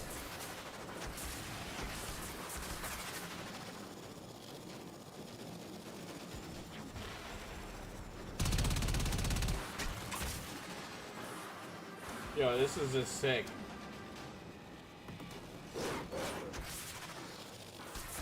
You have to keep moving.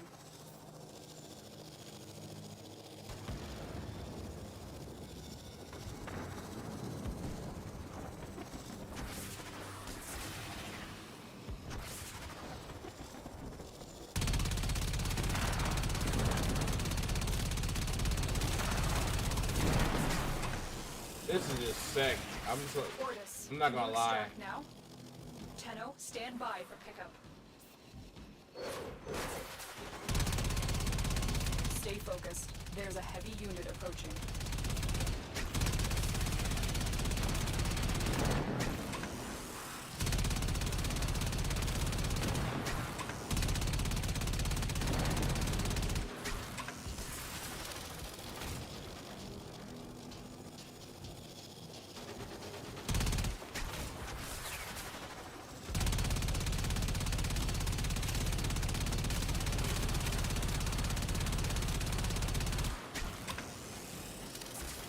Get extracted. Where's the extraction?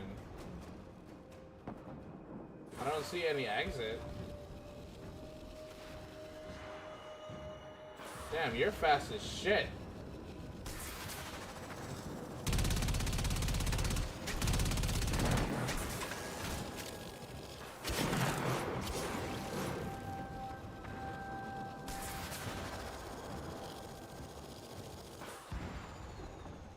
Like, I don't see any attraction point. Do you like Mafia games? Mafia Old Country out of 9 days. I'm looking forward to it. I mean, the Mafia games, just like all the rest of them, are kind of just like GTA clones, but in like with different genres. Like, where are we supposed to go? I don't get it.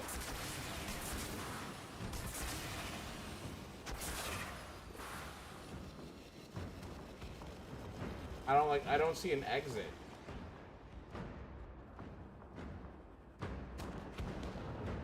I just hear like explosions.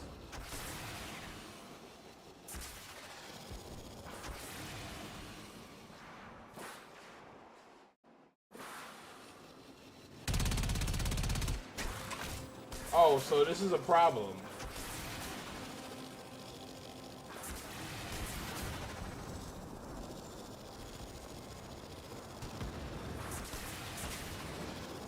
So this is a problem.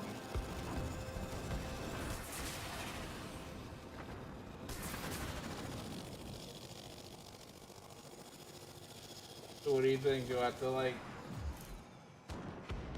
to like abort the mission and do it over again? Find cover now.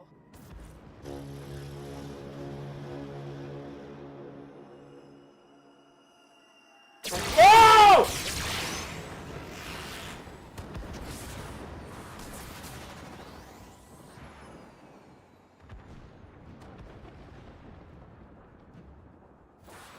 Incoming fire from the Fomorian. Find cover.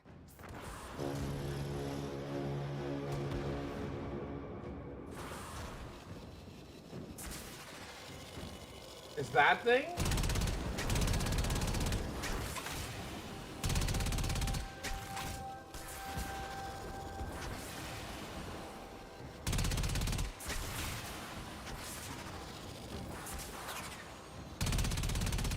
Can I even hurt that thing?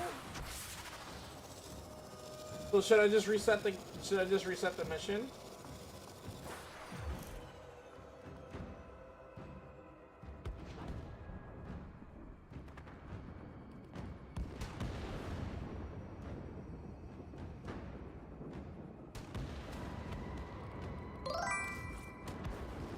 Welcome lightest _ bright. Yo, Light, what's going on, man? It's been a little bit.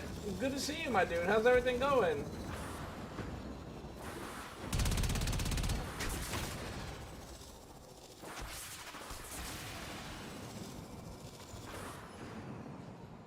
I'm thinking I just gotta reset the mission, maybe.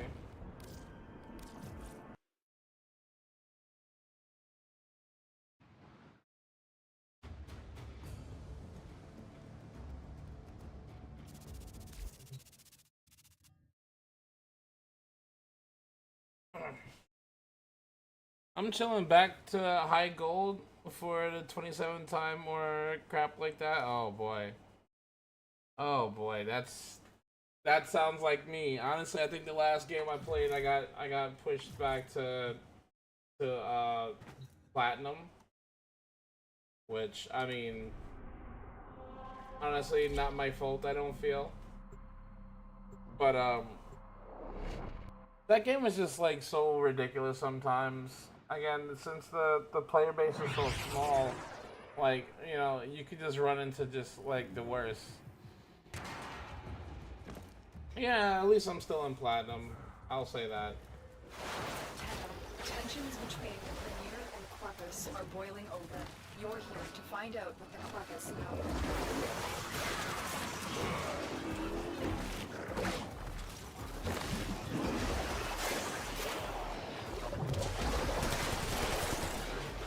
For too long, the Corpus have extorted the Grenier. Thrown back. Consider our contract. It's a puzzle. Cancelled. This is a hostile takeover.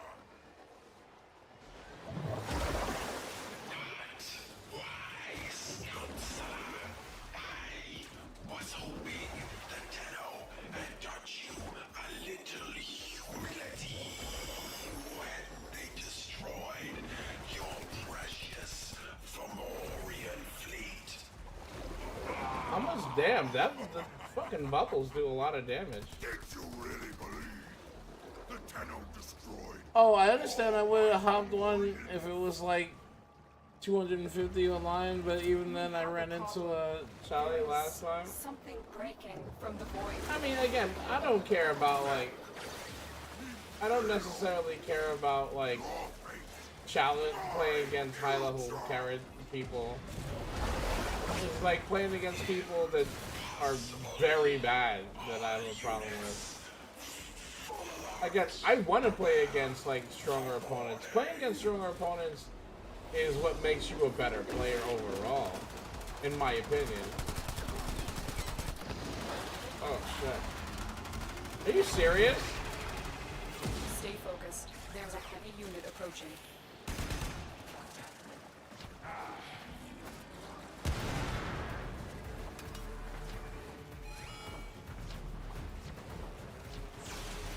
This ship is disintegrating. Aborting mission. Get to extraction. Sorry, ship integrity will not permit extraction at this time.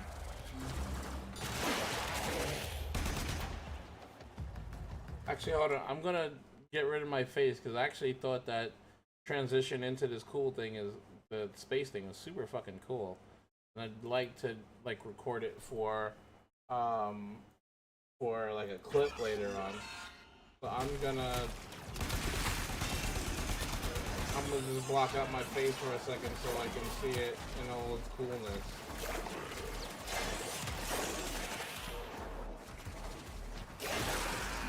Oh, this is the wrong way. Shit.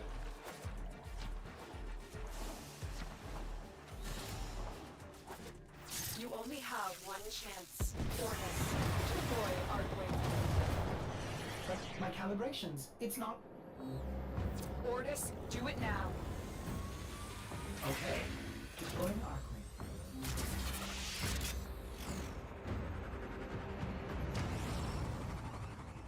That's badass. You I'm need sorry. To get to the other side of this I'm debris sorry. field.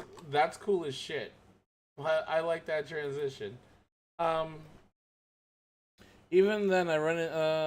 Well, Charlie is basically what the dying was when I started playing with the low player base now.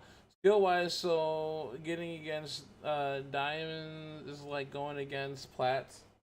Oh man. Well, again, for me, I don't really hand ring over like how good someone is. I don't really care about that. Because it's either you learn how to get better and go on that level, or you don't. For me, I don't want to. I never duck competition. I don't care what game it is.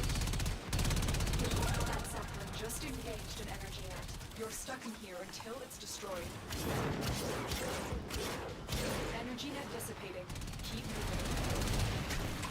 Like, for me, if it's a harder opponent, then bring it to fuck one. Because that's how you learn how to play.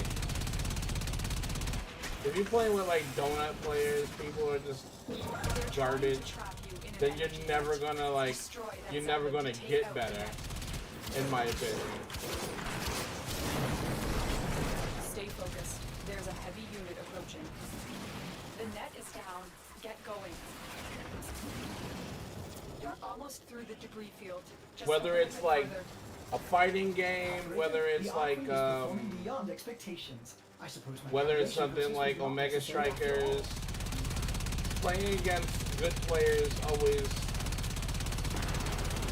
always makes me want to play more. If I'm beating every person I play against, then it's not really fun to me.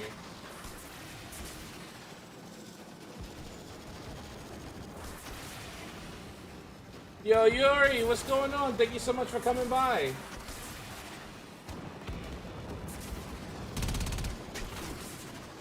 Tenno, you have to keep moving.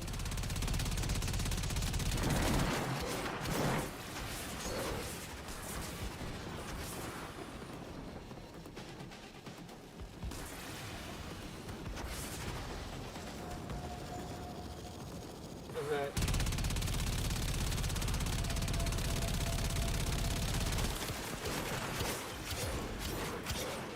Find cover now.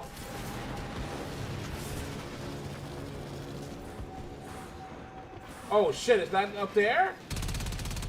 I'm hunting.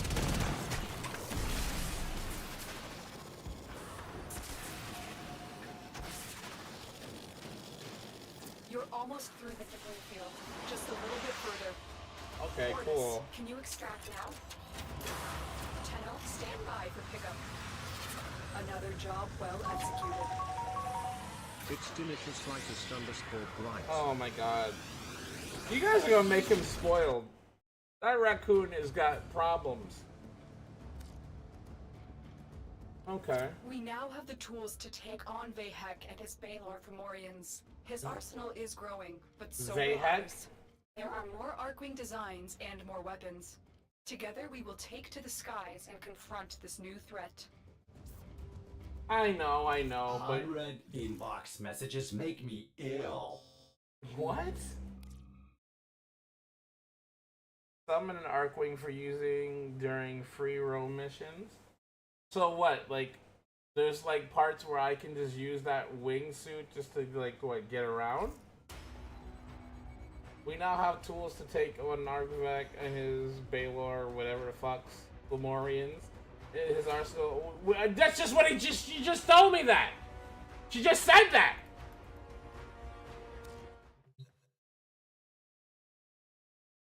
So cool. Same, I relate the disembodied voice so much.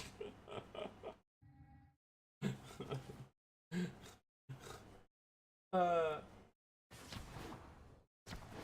wait. What do you... Operator, do you know which finger the corpus used to count their money? The middle one? Index.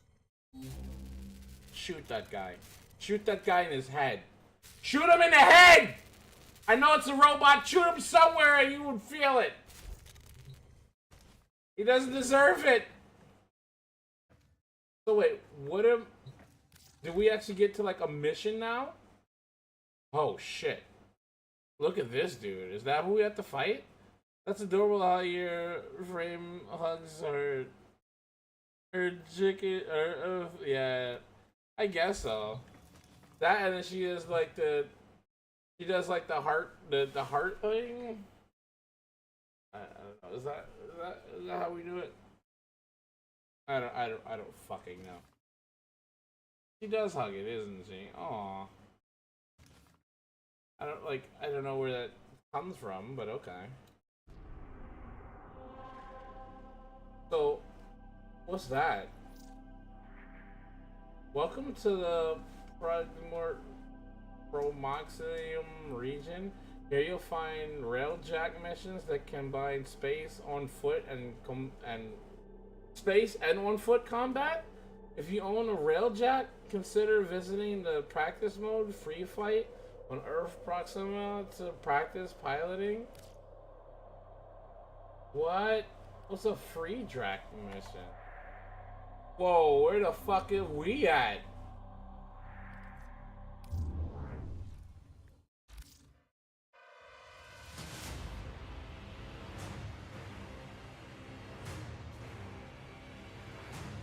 That looks fine, right? That looks like a cool place to be. I would ignore Arcwing. Yeah. I mean, that looks fine. Tina, do you want to join me, or am I good to just start this? What the fuck? What just happened?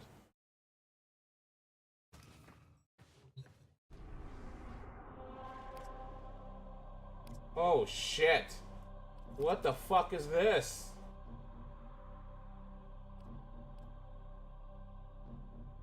This don't look good.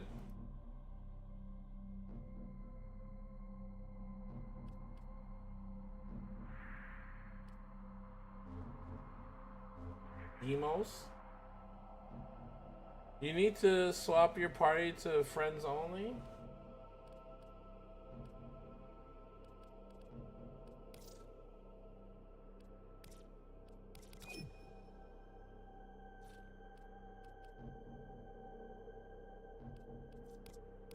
Launch next quest mission? Where do I launch that?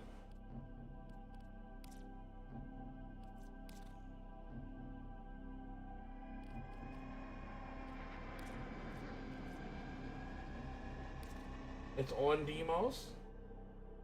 Can I not get here yet? Is that it?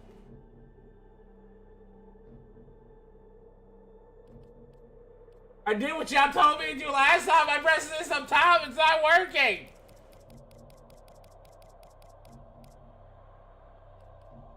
Do I have to like make it from there to Mars?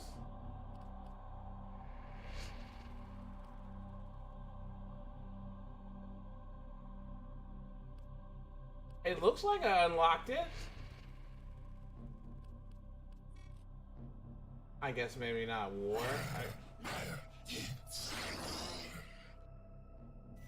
Oh, okay, my dude. What's your fucking problem?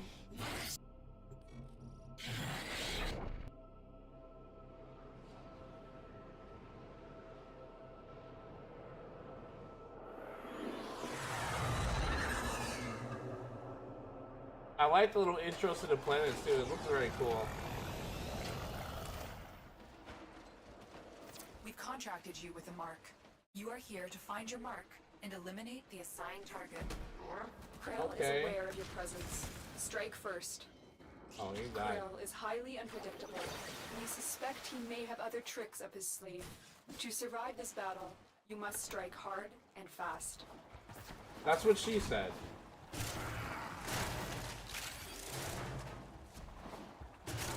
Oh, did I go the wrong way?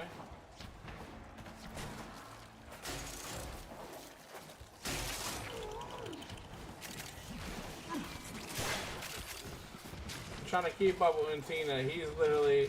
That's the one thing I'm not a huge fan of this game about. Like, if you're playing with other people, it's whoever kills the stuff first. If you're not fast enough, you're not getting kills. Tina's very fast. Krill is a seasoned war hero with many battles under his belt. His Oh. victories are decided by his trusting hammer, one which he wields with brutal consequences.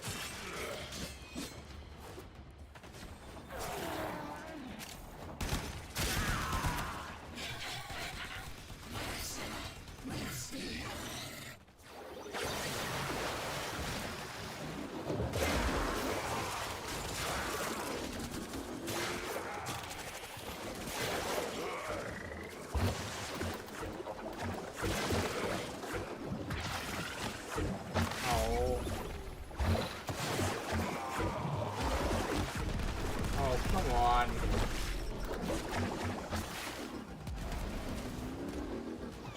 The assassination target is here. Wipe them out. What the fuck?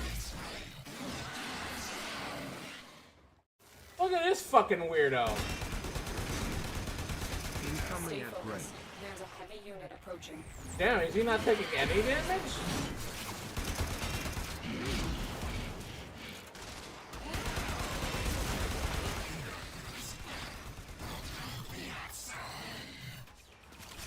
How's he not taking any damage? You can do it, bro.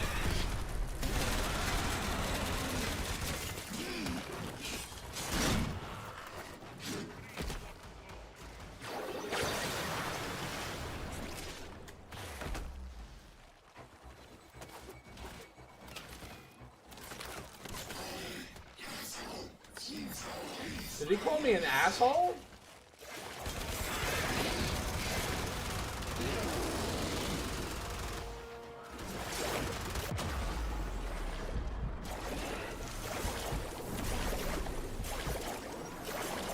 He actually killed me.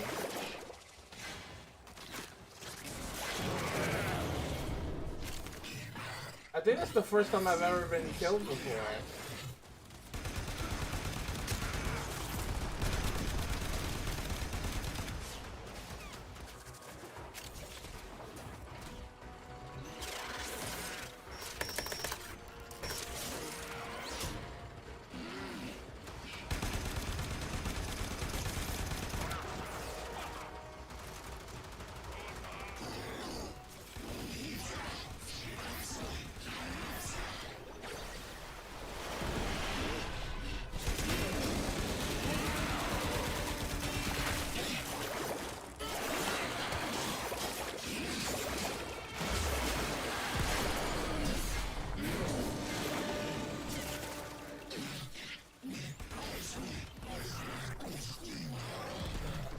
What made him so that I couldn't hit him before and I can hit him now?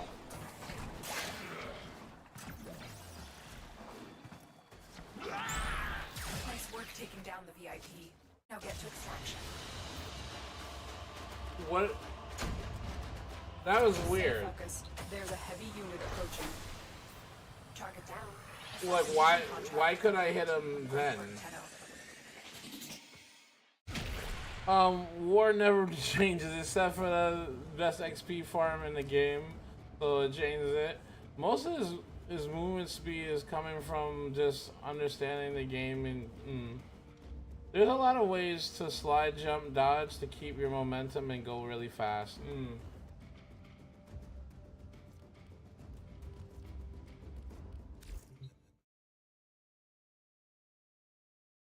So was that the way we got to it?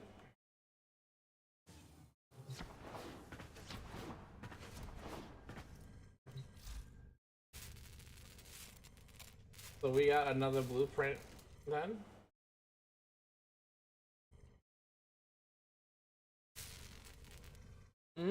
Whenever he slams his hammer down, you need to shoot the tubes on his back. Once all them are broken, he stopped being invincible. Okay, because I was like, what's the difference? Like, I didn't notice any difference from when we just when we shot him and nothing happened to when we shot him and things happened. So did we make it? Are we on Demos now? But yeah, I know, let me put this hypothalamus. Literally, my cousin maybe a year ago or maybe 2 years ago was talking my ear off about Warframe, and he was telling me how, you know, it's so different, and you gotta know how to move. And if you don't know how to move, you're like wasting You are here time and on a stuff like capture that. mission. You must find, capture, and extract our target.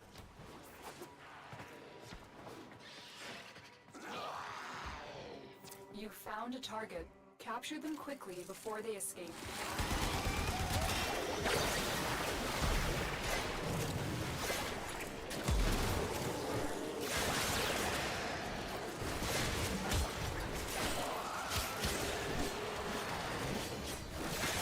What is the fucking flood?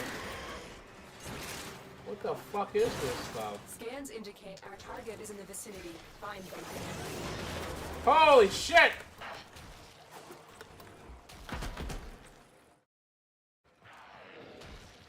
We're in the Prometheus goo.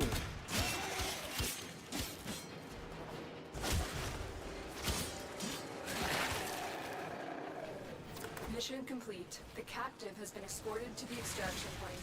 Well done.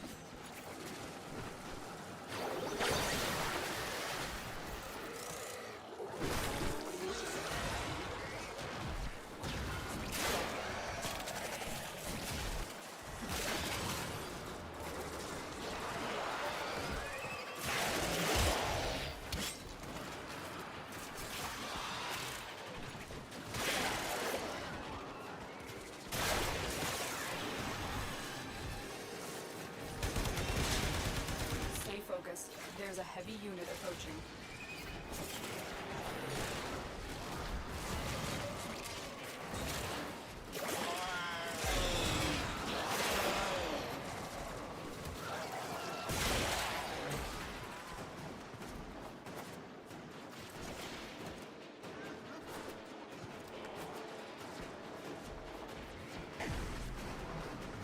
Oh, it's upstairs. Whoa. Whoa! Calm down, buddy. You're getting a little too hands-on right there.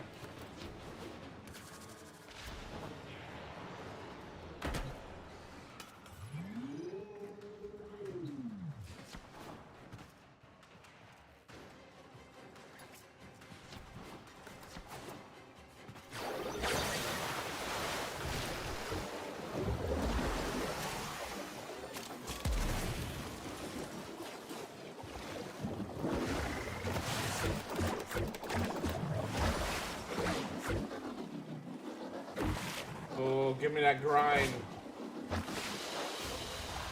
Mission complete. Excellent work, Tenno. So you can, I think your blades are doing it whenever you get close. Wait, hold on. Whenever he slams his hammer, okay. I think your blades were doing it whenever you got close, yeah. So you were doing the phases so on accident. Yeah, I did that the same thing where I found the way I like to use the movement, and I'm fast. I just ain't phasing through walls like some people. Yo, man, take it easy, bro. I mean, it's literally 3 o'clock in the morning for me. So, like I said, since how my schedule is super weird this week, where I work at 2 p.m. to 10 p.m. So, like, getting home, I get home around, like, 11. And then if I have to eat something. So by the time I start my stream, it's, like, fucking 12. So that's not the best for me. But also what I'm going to do is I'm going to be trying to stream when I wake up before I go to work. So, like, I have to force myself to get up. But we're going to be doing some streams in the AM to compensate for me not being able to do 2 streams at night.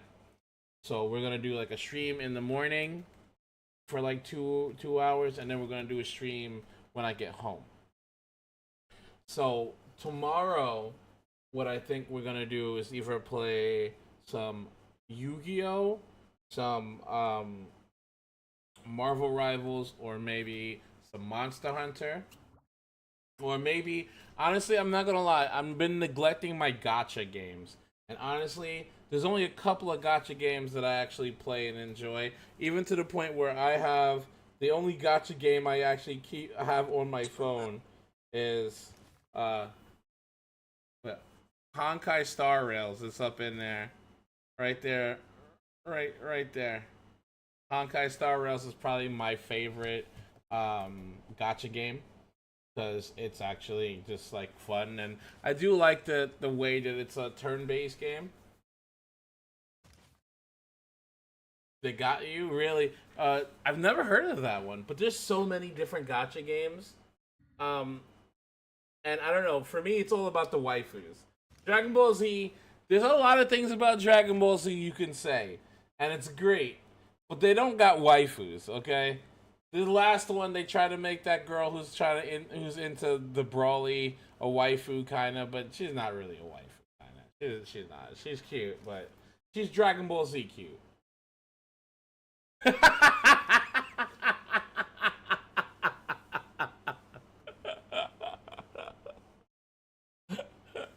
Am I wrong? Am I wrong? No, she's cute. She's definitely cute, and I've seen some porns. They've been doing things with that character, which is unfortunate. I honestly didn't think I'd stumble on a porn with fucking Bulma and Chi-Chi doing a train, running a train with fucking Master Roshi. What the fuck? What the fuck? That's what I said. I watched it, but I was like, what the fuck? The whole way through. I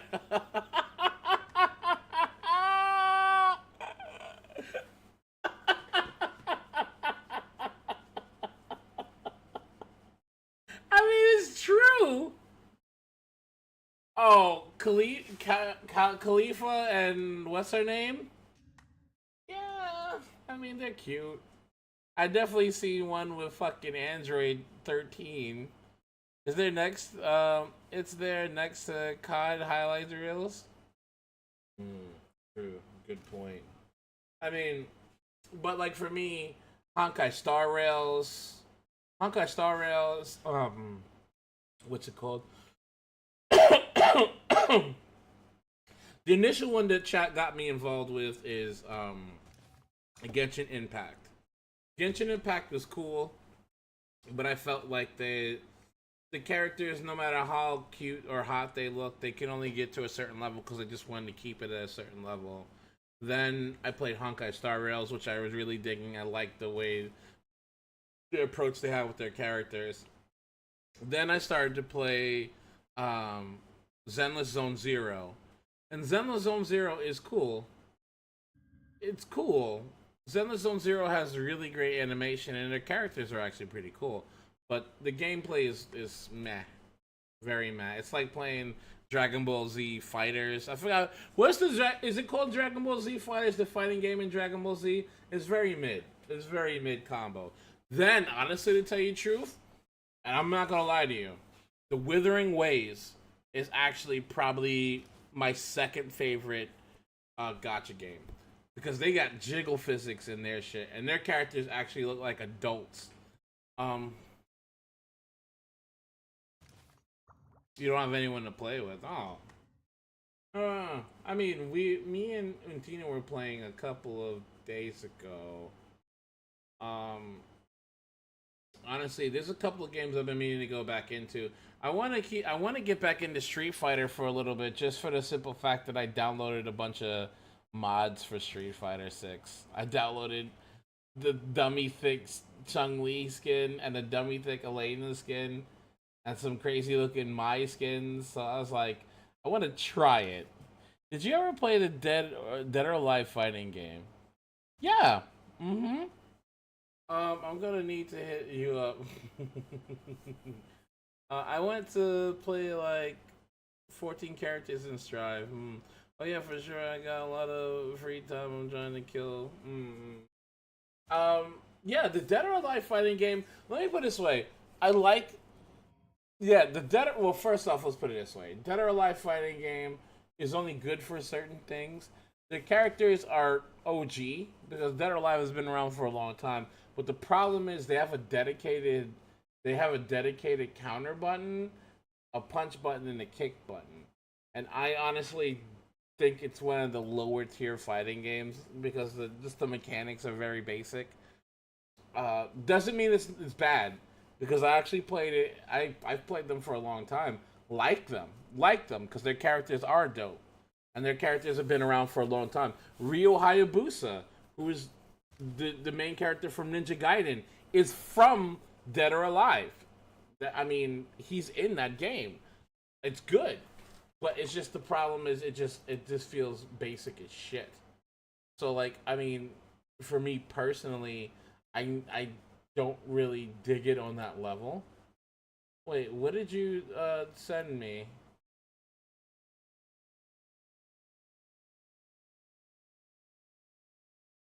The characters are really good. No, the characters are very good. Let's not get things twisted. The characters are very good. I mean, I personally really do enjoy them.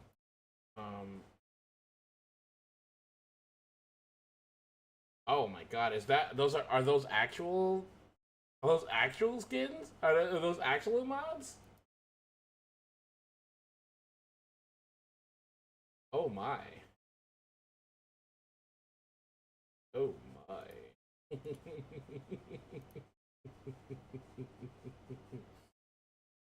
Yeah, it's a download. That's why I was looking at it. Yeah, no, I mean, like, again, for me personally, I think the best fighting game out right now is Tekken 8. Tekken 8 is the most polished, the best fighting game in my opinion. Then it comes down to like, Street Fighter's good. I think Street Fighter is really good. I like the mechanics and how Guilty Gear plays it better. But there's nothing particularly wrong with Guilty Gear or with Street Fighter. I just haven't really gotten into it in a while.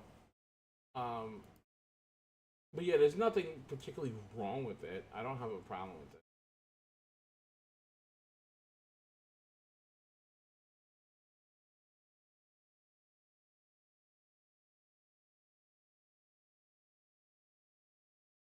Fuck.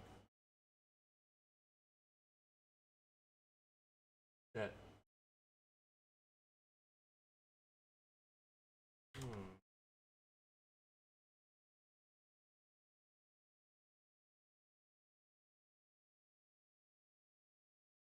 Sorry guys, give me a second. Skill issue. You shut up.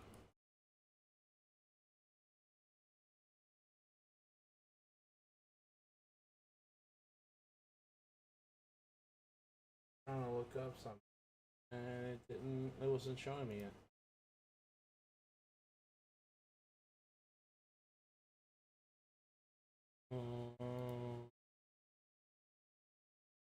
Sorry. Yeah, I was trying to pull up the Nexus mod that I saw that I was like, all right, I got it.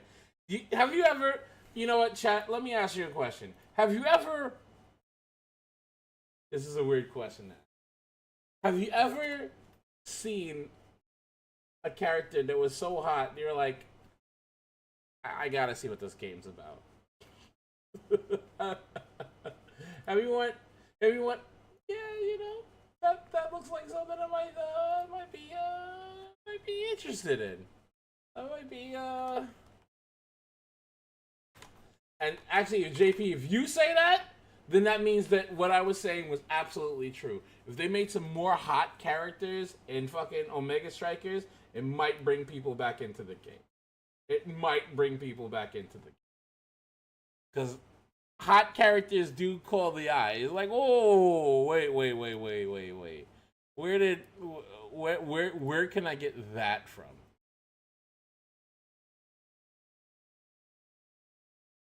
This is from like Nexus Mod Manager, Nexus Mods, where you can like get all the different mods. Like where, yeah, look at this one. It's the skin, I guess, from what's that game called again? God, I forgot. Stellar Blade. Chun-Li in the Stellar Blade costume? Are you kidding me? Look at that shit. Like, I want that. I will play Street Fighter so I can play with the Stellar Blade Chun-Li set. Like, that looks pretty damn good. That looks pretty damn good. Okay? Okay? I'm a man with feelings. And I need swimsuit Chun-Li. I mean, there's some really like creative mods that I thought was pretty good, but I mean, can you really not like and what my question still stands. What is the game that made you go, okay, I gotta check out this game because of this character? I mean, still. Nice to meet you. I'm Jaco. Christy Montero's in what you call it? Christy Montero's in Tekken.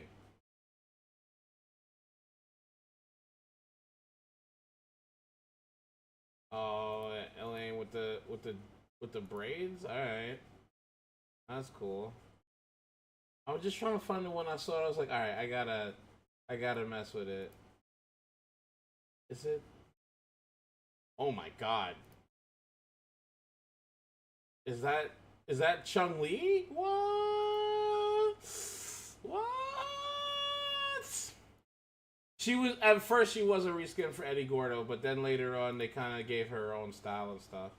And honestly, a lot of people got upset, but they put in her before they put in Eddie in a couple of games. Like, literally, people would rather have Eddie Gordo than Christy Montero, and then they were putting Christy in everything. And it's like, yo, bro, like, people like Eddie. Sporty Chun-Li, bro. Are you kidding me, dude? Are you seeing this? Are you seeing that? Yeah, see, like, I gotta play Street Fighter and get some of these mods, honestly. Just to satisfy my curiosity. Let's put it that way. To satisfy curiosity in how... What? Female E Honda? Gender swap E Honda? No way. No way. No way. No way. This is just pictures. I need to see an actual gameplay with fucking sporty E Honda, with fucking female E Honda. Now, don't you think that's kind of fucked up? Why isn't female E Honda big? Why wouldn't they make her a chubby chubber? It's gender swap. It doesn't mean he's got a liposuction. Forget it. I thought I'd seen the one that did I get rid of the one I wanted? It probably did. Oh my god, that's the other one I wanted. The curvy fucking Elena. Oh my god, me. Oh my god, me. Oh my god. Yeah, sorry about that. I went on a tangent, as I do. As you do. That's the one I sent you, the sporty one. Oh, just the screen. Honda is still Honda. I prefer her, but I only really play her in 3, which I think Eddie wasn't in. Yeah. Understandable, yeah. Yeah, Eddie was in 3, I'm pretty sure. Let's play like one more, and then it's because it's like 3:30 in the morning, and I'm going to try to get a little sleep so that I can wake up tomorrow to stream early.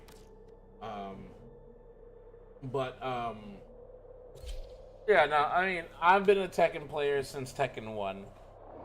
Love Tekken. Tekken is probably one of my favorite fighting games of all time, and the game just continues to get more and more polished, getting better and better each iteration of it. So I've been very happy with that. This area up. Search for the source of the infestation and exterminate it. And Tina, let me ask you a question. Oh my god! Oh, you're that spider person. Jesus Christ, I hate it. And Tina, let me ask you though, what else do they want you to get in the special event for Monster Hunter? I'm still detecting a lot of infestation activity. Let's clean it up.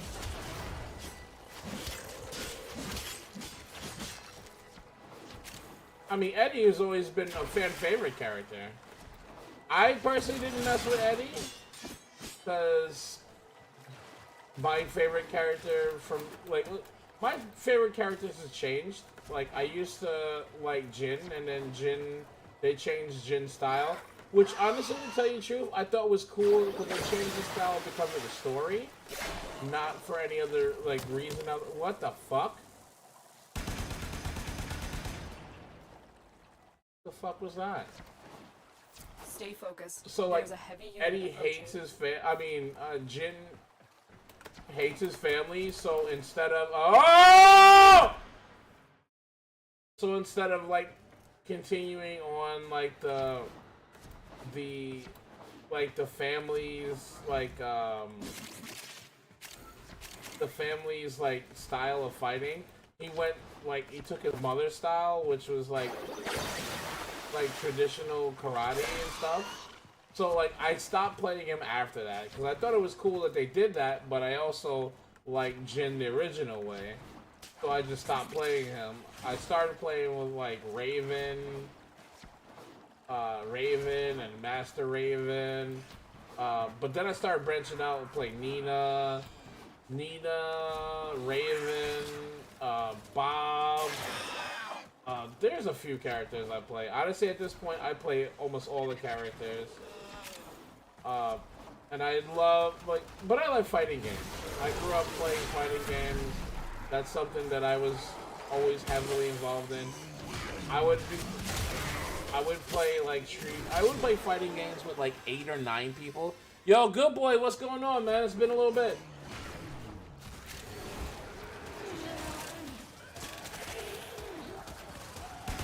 What the hell is that? It's like an Eldritch Horror?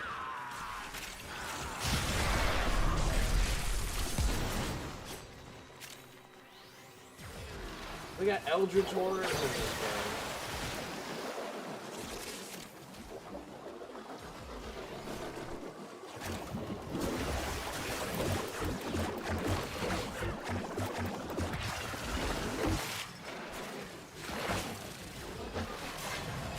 Oh, that grind is real, baby.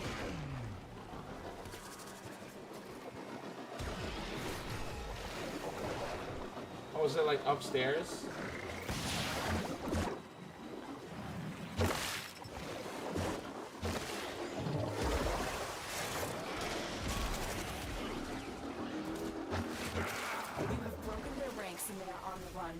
Another successful mission. Find extraction.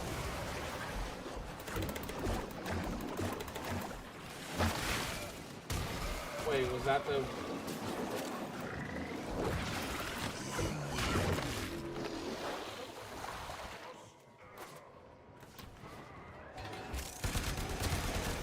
I don't like that thing.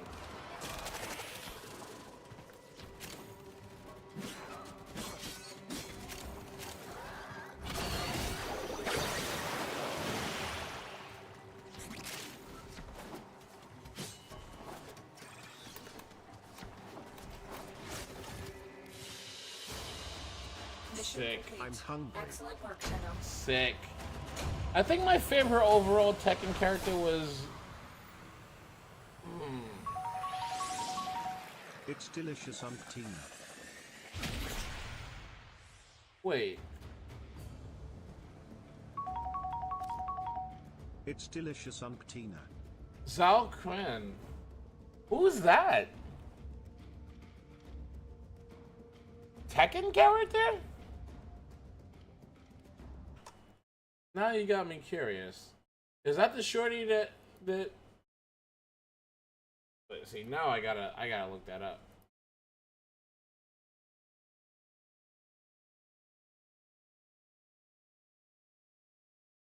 Fucking Zohai. Wait. Is that that's what they named him? That's what you call it. That's definitely not God. What's his name again? There's Law and that's Lee. That's Leo Long, isn't it? Can't remember his own character name. His name is Lei Long.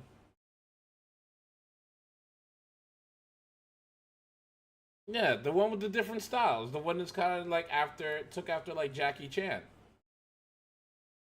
Yeah, my cousin's like one of my cousin's favorite character of all time, actually. Um, yeah, he's super nice. He is super nice. He's still super nice. And he's in the newest one. He's in Tekken 8. Super sick ass character. Are you kidding me? Hell yeah. All right. So, I think we're getting close to like 4 in the morning. I think. Oh my god. That's like. Wait, what is that? Oh, sacrificing. Why are they showing all that now? Why are they showing all that now? That's so weird. I just like that they swapped them in and out based on the game. Well, I agree and disagree. I think when there's no reason for it, then it does suck. But I feel like unlike Street Fighter does it for no reason. Street Fighter does that for no reason. Tekken, Tekken has a storyline. Tekken has a storyline, and honestly, that's why I love Tekken 8. You can see the whole storyline through cutscenes, through all the games. You can see every cutscene and every Tekken in that game. But basically, certain characters get, arrested or presumed dead, or they're in a hiding, or it's other shit that's happening. So it's not like they take them out for no reason. They kind of set it up in the story to be that way. And I mean, honestly, I like that a little bit better than just going, well, they're just not in the game.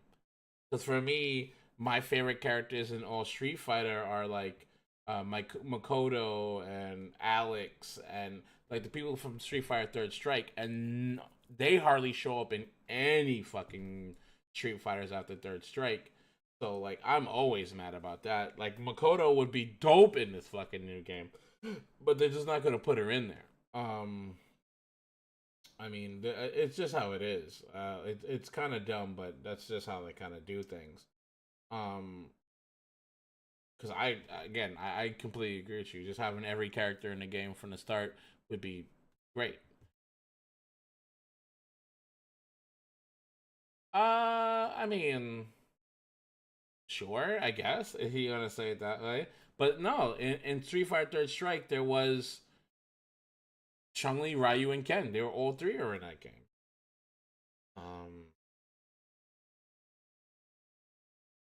I mean, she's kind of a foil to the Shoto characters like Ryu and Ken.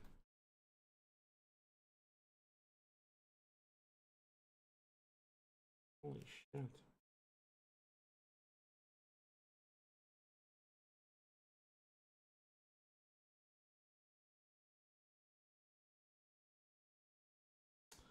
Oh. Oh, that makes sense.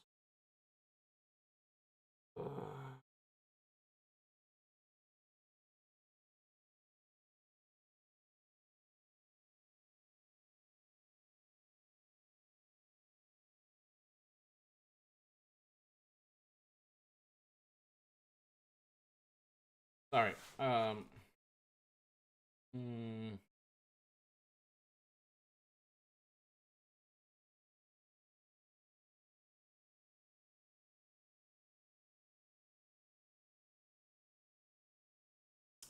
no, they Ryu, Ken, and Chun Li are all in Street Fighter Third Strike.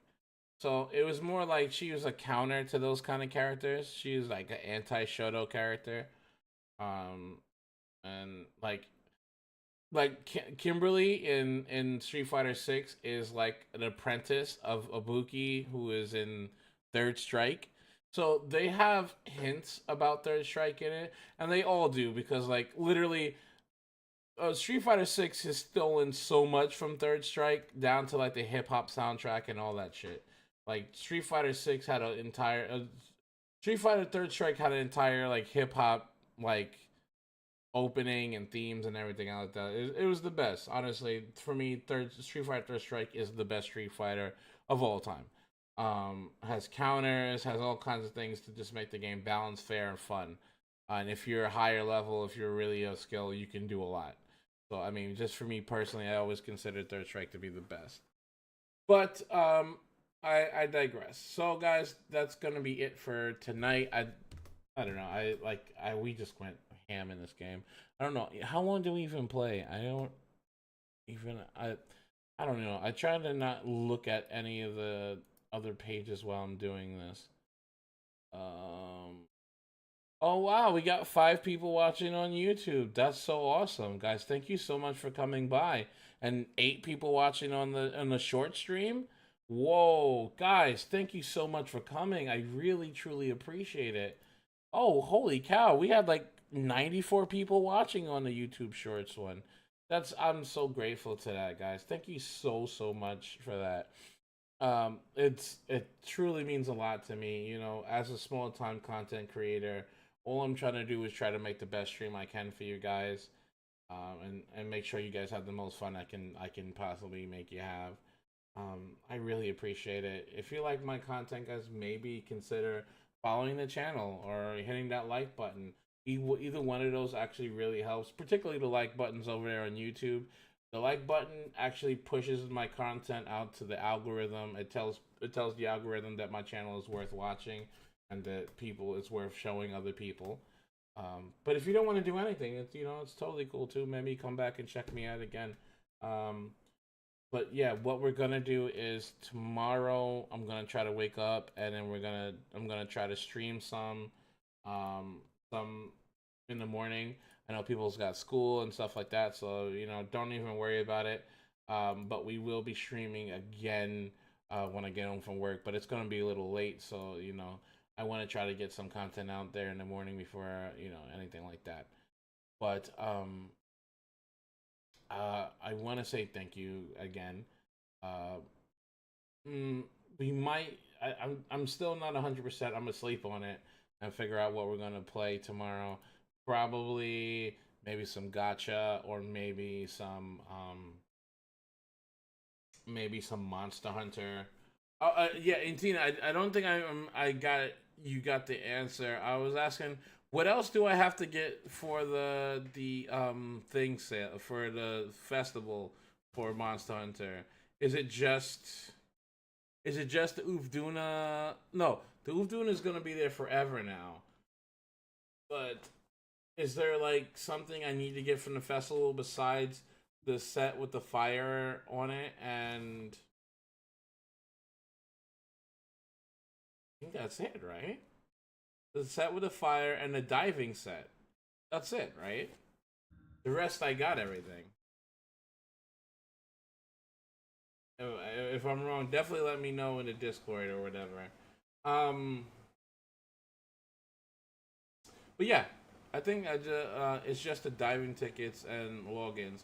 Yeah, okay. I got all the diving stuff, so I think I've covered everything for the event stuff.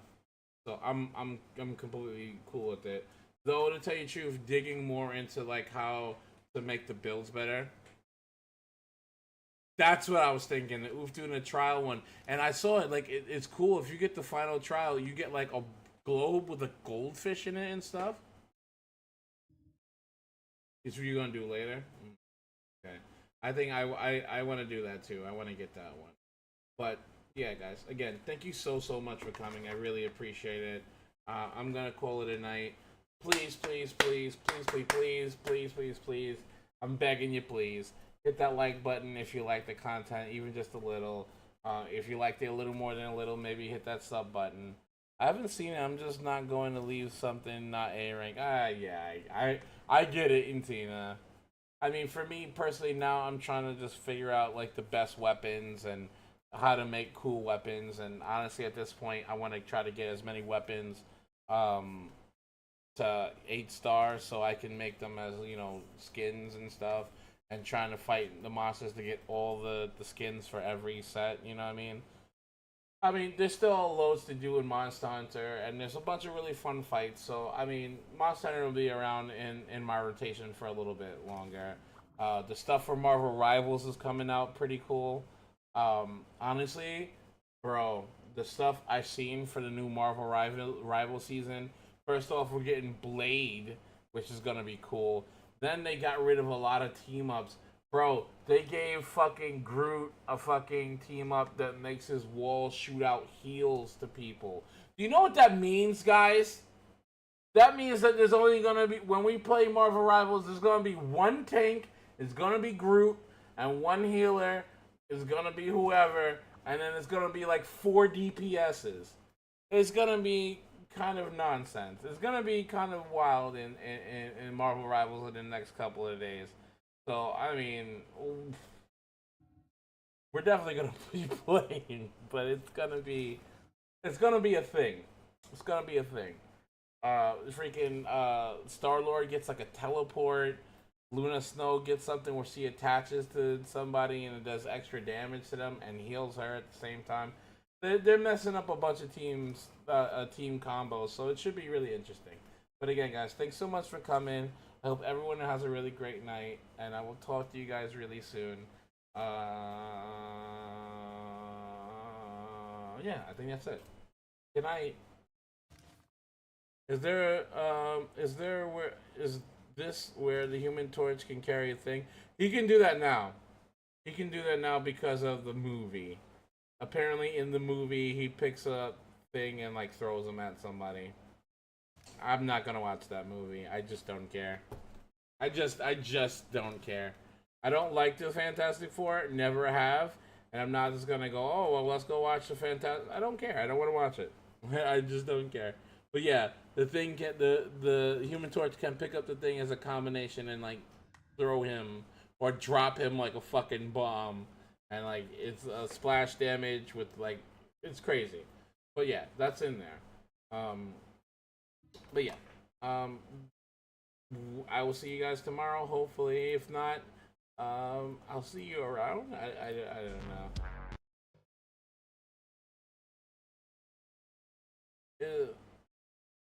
Yeah. So I'll talk to you guys later. Have a great night. Bye.